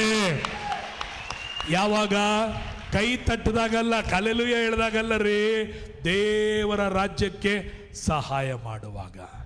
ಆಮೇನ್, ಆಮೇನ್. ನಾವು ಯೇಸುನ ನಂಬಿದಾಗ ಬಹಳ ಬಡತನದಲ್ಲಿ, ಕಷ್ಟದಲ್ಲಿದ್ವಿ. ಆದರೆ ದೇವರಿಗೆ ಕೊಡಬೇಕೆಂಬುದರಲ್ಲಿ ನಾವು ಸಣ್ಣವರಾಗಿದ್ದಾಗ ನಮ್ಮ ತಾಯಿಯಿಂದ ನಾವು ಕಲ್ತ್ವಿ. ನಮಗಿಲ್ಲದಿದ್ದರೂ ಬಡವರಿಗೆ ಊಟ, ದಿಕ್ಕಿಲ್ಲವರಿಗೆ ಊಟ, ಸೇವಕರಿಗೆ ಊಟ, ಬರೋತರಿಗೆ ಉಪಕಾರಗಳನ್ನು ಮಾಡಿ ಮಾಡಿ ಮಾಡಿ ಮಾಡಿ ಎಲ್ಲರೂ ಅಕ್ಕ ನಿನಗೇನು ಬುದ್ಧಿ ಐತನಕ್ಕ, ನಿಮಗೆ ವಿಧಿ ಐತಂತನಕ್ಕ, ಪಾಸ್ಟ್ಗಳು ಅನ್ನೋರು ನಿನಗೆ ಬುದ್ಧಿ ಐತೆ, ನಿಮಗೆ ಇಲ್ಲ ರೀ, ನಿಮ್ಗೆ ನೋಡ್ಕೊಂಡ್ರಿ ಯಾಕೆ ಹಿಂಗೆ ಮಾಡ್ತೀನಿ ಅಂತೇಳಿ. ಪ್ರೈಸ್ ಅವತ್ತು ಅವ್ರು ಮಾಡಿದ್ದು, ಅವರ ಸಂತತಿಗಳಾಗಿರುವ ನಾವು ಒಳ್ಳೆ ಆಶೀರ್ವಾದಗಳಲ್ಲಿ, ಪಾರಿನಿಗೆ, ಕಾರುಗಳಲ್ಲಿ ಓಡಾಡುವಾಗೆ, ದೇಶಗಳಲ್ಲಿ ಹೋಗುವಂತೆ ದೇವರು ಮಾಡಿದ್ದು. ಯಾಕಂದರೆ ನಮ್ಮ ಪುಣ್ಯದಿಂದಲ್ಲ, ನಮ್ಮ ಸಾಮರ್ಥ್ಯದಿಂದಲ್ಲ. ನಮ್ಮ ತಾಯಿ ಒಂದು ಕಾಲದಲ್ಲಿ ಅವರು ಬಿತ್ತಿದ್ರು, ಅವರು ಸಹಾಯವನ್ನು ಮಾಡಿದ್ರು. ಇವತ್ತು ನಮ್ಮನ್ನ, ನಮ್ಮ ಮಕ್ಕಳನ್ನ, ದೇವರು ಸಂತತಿಯನ್ನ ಆಶೀರ್ವಾದ ಮಾಡಿದ್ದಾರೆ. ಅನೇಕರು ನೋಡಿ ಹೊಟ್ಟೆ ಕಿಚ್ಚು ಪಡೋರಿಗೆ ಎಲ್ಲಾಗ್ತಾರೆ, ಎಲ್ಲಿ ಬರೋದು, ಹೆಂಗ್ ಸಿಗುತ್ತೆ, ಪ್ರೈಸಲ್ಲಿ ಎಲ್ಲಿ ಸಿಗುತ್ತೆ? ದೇವರು, ನನ್ನ ದೇವರು ನನಗೆ ಸಹಾಯಕರಾಗಿದ್ದಾರೆ. Amen, hallelujah. ನೀತಿವಂತನ ಸಂತತಿ ಅದು ಹಣ ಸಹಾಯ ಮಾಡುತ್ತೆ. ಅವನ ಸಂತತಿಯು ಹೇಗಾಗಿರುತ್ತೆ? ಆಶೀರ್ವಾದ ಹೊಂದಿರುತ್ತದೆ. ಆಶೀರ್ವದಿಸಲ್ಪಟ್ಟಂತ ನೀವು ದೇವರ ಜನರಾಗಿರುತ್ತೀರಿ. ದೇವರ ವಾಕ್ಯದಲ್ಲಿ ನೋಡಿದೆ, ಮತ್ತಾಯ 6:33ರಲ್ಲಿ, ಮತ್ತಾಯ ಸುವಾರ್ತೆ 6ನೇ ಅಧ್ಯಾಯ 33ನೇ ವಚನವನ್ನು ತೆಗೆದುಕೊಳ್ಳೋಣ ಬೇಗ. ನೀವು ಮೊದಲು ದೇವರ ರಾಜ್ಯಕ್ಕಾಗಿಯೂ ನೀತಿಗಾಗಿಯೂ ತವಕ ಪಡಿರಿ, ಇವುಗಳ ಕೂಡ ಅವೆಲ್ಲವೂ ನಿಮಗೆ ದೊರಕುವವು. ಹಲ್ಲೆಲೂಯಾ. ಹೀಗಿರುವುದರಿಂದ ನೀವು ಮೊದಲು ದೇವರ ರಾಜ್ಯಕ್ಕಾಗಿ, ನೀತಿಗಾಗಿ ತವಕ ಪಡ್ರಿ, ಇವುಗಳ ಕೂಡ ಅವುಗಳೆಲ್ಲವೂ ನಿಮಗೇನಾಗುವುದು? ದೊರಕುವವು. ಮೊದಲು ಫಸ್ಟ್ ದೇವರ ರಾಜ್ಯ, ಮೊದಲು ದೇವರ ನೀತಿ, ಇವುಗಳನ್ನ ಹುಡುಕ್ರಿ, ನಂಬ್ರಿ, ಇವುಗಳನ್ನ ಆಸಕ್ತಿಯಿಂದ ಬಯಸಿರಿ. ಬಾಯರ ಜಿಂಕೆ ನೀರನ್ನು ಹಾರೈಸುವಂತೆ ಮೊದಲು ಫಸ್ಟ್ ದೇವರಿಗೆ ಸ್ಥಳವನ್ನು ಕೊಡ್ರಿ, ಮೊದಲು ದೇವರ ವಾಕ್ಯಕ್ಕೆ ಸ್ಥಳವನ್ನು ಕೊಡ್ರಿ, ಮೊದಲು ದೇವರ ರಾಜ್ಯಕ್ಕಾಗಿ ನಿಮ್ಮ ಸಮಯವನ್ನು ಕೊಡ್ರಿ. ಕೂಡಲೇ ದೇವರು ನಿಮಗೆ ಒದಗಿಸಿ ಕೊಡುವನಾಗಿದ್ದಾನೆ. ನಿಮ್ಮ ಕೊರತೆಗಳನ್ನು ದೇವರು ನೀಗಿಸುವನಾಗಿದ್ದಾನೆ. ಹಲ್ಲೆಲೂಯಾ. ಕೀರ್ತನೆ 34:10 ಓದಿಕೊಳ್ಳ್ರಿ. ಕೀರ್ತನೆ 34:10. 34ನೇ ಅಧ್ಯಾಯ 10ನೇ ವಚನ. ಕೀರ್ತನೆ 34:10. ಪ್ರಾಯದ ಸಿಂಹಗಳಾದರೂ ಹೊಟ್ಟೆಗಿಲ್ಲದೆ ಹಸಿದಾವು ಯೆಹೋವನ ಸನ್ನಿಧಿಯಲ್ಲಿ ಬೇಡಿಕೊಳ್ಳುವವರಿಗೆ ಯಾವ ಮೇಲಿಗೂ ಕಡಿಮೆ ಇಲ್ಲ. ಯಾವ ಮೇಲಿಗೂ ಕಡಿಮೆ ಇಲ್ಲ, ಕೊರತೆ ಇಲ್ಲ. ಆಮೆನ್. ಯೆಹೋವನ ಸನ್ನಿಧಿಯಲ್ಲಿ ಬೇಡಿಕೊಳ್ಳುವವರಿಗೆ, ಯೆಹೋವನ ಸನ್ನಿಧಿಯಲ್ಲಿ ನಂಬುವವರಿಗೆ, ಹಳೆ ಒಡಂಬಡಿಕೆಯಲ್ಲಿ ಬೇಡುವವರಿಗೆ, ಹೊಸ ಒಡಂಬಡಿಕೆಯಲ್ಲಿ ನಂಬುವವರಿಗೆ. ಎಲ್ಲ ಹೇಳ್ರಿ, ಹಳೆ ಒಡಂಬಡಿಕೆಯಲ್ಲಿ. ಯಾಕೆ ಹಳೆ ಒಡಂಬಡಿಕೆಯಲ್ಲಿ ನಾವು ಭಕ್ತರು, ಆಳುಗಳು ಬೇಡಬೇಕಾಗಿತ್ತು. ಈಗ ನಾವು ಹೊಸ ಒಡಂಬಡಿಕೆಯಲ್ಲಿ ಮಕ್ಕಳಾದ ಮೇಲೆ ನಾವೇನಾಗಿದ್ದೀವಿ? ಬಾಧ್ಯರು ಆಗಿದ್ದೇವೆ. ಬಾಧ್ಯರಾದ ನಾವೇನ್ ಮಾಡಬೇಕು? ಹೊಂದಿಕೊಳ್ಳಬೇಕು, ಸ್ವೀಕರಿಸಿಕೊಳ್ಳಬೇಕು, ಅಂಗೀಕಾರ ಮಾಡಿಕೊಳ್ಳಬೇಕು ಎಂಬುದನ್ನ ದೇವರು ನಮಗೆ ಆತನು ಕಲಿಸಿಕೊಡುವನಾಗಿದ್ದಾನೆ. 84ನೇ ಅಧ್ಯಾಯ ಕೀರ್ತನೆ ಅದರಲ್ಲಿ 11ನೇ ವಚನವನ್ನ ಓದಿಕೊಳ್ಳೋಣ. 84ನೇ ಅಧ್ಯಾಯ ಕೀರ್ತನೆ ಅದರಲ್ಲಿ 11ನೇ ವಚನವನ್ನು ಓದಿಕೊಳ್ಳ್ರಿ. ಯೆಹೋವ ದೇವರು ಸೂರ್ಯನು ಗುರಾಣಿ ಆಗಿದ್ದಾನಲ್ಲ. ಯೆಹೋವನು ಕೃಪೆಯನ್ನು ಘನವನ್ನು ಅನುಗ್ರಹಿಸುವನು. ಘನವನ್ನು ಕೇಳ್ರಿ. ದೇವರು ಕೊರತೆ ಇಲ್ಲದಂತೆ ನಿಮಗೆ ಏನು ಕೊಡ್ತಾನೆ? ಕೃಪೆಯನ್ನ ಕೊಡ್ತಾನೆ ಮತ್ತು ನಿನ್ನನ್ನ ಘನಪಡಿಸುವನಾಗಿದ್ದಾನೆ. ನಿಮ್ಮ ಪಕ್ಕದಲ್ಲೂ ಕೈ ಹಿಡಿದು ಹೇಳ್ರಿ, ದೇವರು ನಿನಗೆ ಕೃಪೆಯನ್ನು ಘನವನ್ನು ಕೊಡು. Hallelujah, praise Lord, praise Lord, hallelujah. ಏನು ಕೊಡುವನಾಗಿದ್ದಾನೆ? ಕೃಪೆಯನ್ನು, ಅನುಗ್ರಹವನ್ನು. ಕೃಪೆ ಅಂದ್ರೆ ಏನು? ದೇವರ ಐಶ್ವರ್ಯ. Price lord. ಘನ ಅಂದ್ರೇನು? ನಿನ್ನ ತಲೆಯನ್ನು ಮೇಲೆ ಕೆತ್ತುವಂತೆ ಮಾಡುವನಾಗಿದ್ದಾನೆ, ನಿನ್ನನ್ನು ವೃದ್ಧಿ ಮಾಡುವನಾಗಿದ್ದಾನೆ. ಎಲ್ಲಿ ನಿನ್ನ ತಲೆ ತಗ್ಗಿಸಲ್ಪಡ್ತೋ, ಎಲ್ಲಿ ನೀನು ಕೈ ಸಾಕ್ತಾ ಇದ್ದೋ ಅದೇ ಜಾಗದಲ್ಲಿ ಕೊಡುವ ಹಾಗೆ ನಿನ್ನ ತಲೆಗೆ ತೈಲವನ್ನು ಹಚ್ಚುವನಾಗಿ ನಿನ್ನ ಕೊಂಬು ಎತ್ತಲ್ಪಡುತ್ತದೆ. ಆಮೇನ್, ಹಲ್ಲೆಲೂಯಾ ಹೇಳೋಣವಾ? ನಂಬೋರು ಆಮೇನ್ ಅಂತ ಹೇಳೋಣವಾ? ಬೈಬಲ್ ಹೇಳ್ತದೆ, ಕೆಳಗೆ ಹೋದ್ರಿ, ಆತನು ಸದ್ಭಕ್ತರಿಗೆ ಯಾವ ಶುಭವನ್ನು ದಯಪಾಲಿಸದೆ ಇರುವನೆ. ಯಾರಿಗೆ? ಸದ್ಭಕ್ತನು. ಎಲ್ಲ ಹೇಳ್ರಿ, ಸದ್ಭಕ್ತನಿಗೇನೆ ಹಂಗೆ ಅಂದ್ರೆ ನಾವು ಭಕ್ತರ ಮಕ್ಕಳ? ಜೋರಾಗಿ ಹೇಳ್ರಿ, ಭಕ್ತರ ಮಕ್ಕಳ? ಮಕ್ಕಳೆಲ್ಲರೂ ನಾಮೇನ್ ಅಂತ ಹೇಳ್ರಿ, ಭಕ್ತರೆಲ್ಲರೂ ನಾಮೇನ್ ಅಂತ ಹೇಳ್ರಿ. 2 ಜನ ಇರ್ತಾರೆ, ಅಲ್ಲಲ್ಲಿ ಸುಳ್ಳಿಲ್ಲ, ಅದು ಕರೆಕ್ಟೇ ಹೇಳೋದು. ಮಕ್ಕಳು ಇರ್ತಾರೆ, ಸದ್ಭಕ್ತರು ಇರ್ತಾರೆ. ನೀವು ಸದ್ಭಕ್ತರಾಗಿರೋರಿಗೆ ದೇವರು ಯಾವ ಶುಭವನ್ನು ದಯಪಾಲಿಸದೆ ಇದ್ದಾನೆ ಅಂತ ಹೇಳಿದ್ಮೇಲೆ ಸದ್ಭಕ್ತರಿಗೆ ಕೊಡಬೇಕು. ಮಕ್ಕಳು ಹೊಂದಿದವರಾಗಿದ್ದಾರೆ. ಹಲೋ, ಮಕ್ಕಳಿಗೂ ಭಕ್ತರಿಗೂ ಇರುವಂತ ವ್ಯತ್ಯಾಸ ಏನಂದ್ರೆ, ಸದ್ಭಕ್ತರು ಬೇಡಿಕೊಳ್ಳುವಾಗಲ್ಲ ದೇವರು ತೆಗೆದು ಕೊಡ್ತಿರ್ಬೇಕು, ತೆಗೆದು ಕೊಡ್ತಿರ್ಬೇಕು. ಮಕ್ಕಳಿಗೆ ತೆಗೆದು ಕೊಡಲ್ಲ, ನನ್ನದಲ್ಲ ನಿನ್ನದೇ. ಆಮೇಲೆ ನಾವೆಲ್ಲರೂ ಏನಾಗಿದ್ದೀವಿ? ಮಕ್ಕಳ, ಭಕ್ತರ. ದೇವರು ಹೇಳ್ತಾರೆ, ನನ್ನದಲ್ಲ ಮಗನೇ, ನಿನ್ನದೇ. ಬೆಳ್ಳಿಯು ಬಂಗಾರವು ನನ್ನದೇ, ಅದೆಲ್ಲ ನಿನ್ನದೇ ಆಗಿದೆ. ಹಲ್ಲೆಲೂಯಾ. ನೀವು ಮಕ್ಕಳನ ಮೇಲೆ ನೀವು ಬಾಧ್ಯರಾಗಿದ್ದೀರಿ. ಹಾಗಾದ್ರೆ 28ನೇ ಗುರುತು ಕ್ರಿಸ್ತನಲ್ಲಿ ನಾವು ಕೊರತೆ ಪಡುವವರು ಅಲ್ಲ. ಕಡೆದಾಗಿ ನಮಗೆಲ್ಲರಿಗೂ ತಿಳಿಯುವಂತ ಒಂದು ವಚನ, ಕೀರ್ತನೆ 23:1. ಎಲ್ಲರಿಗೂ ತಿಳಿಯುವಂತ ವಚನ, ಹಾಗೆ ಹೇಳ್ರಿ ನೋಡೋಣ. ಕೀರ್ತನೆ 23:1, ಯೆಹೋವನು ನನ್ನ ಕುರುಬನು, ನಾನು ಕೊರತೆ ಪಡುವೆನು. ಹೇಳ್ರಿ, ಏನ್ ಮಾಡುವ? ಯೆಹೋವನ ಕುರುಬನು. ನನ್ನ ಗುರುತು ಕ್ರಿಸ್ತನಲ್ಲಿ ಏನು? ಕೊರತೆ ಪಡುವನು. ಎಲ್ಲ ಹೇಳ್ರಿ, ಕ್ರಿಸ್ತನಲ್ಲಿ ನನ್ನ ಗುರುತು ಏನು? ಜೋರಾಗಿ ಹಲ್ಲೆಲೂಯಾ. ಎಲ್ಲರೂ ನಿಂತುಕೊಳ್ಳೋಣ. ಕೊರತೆ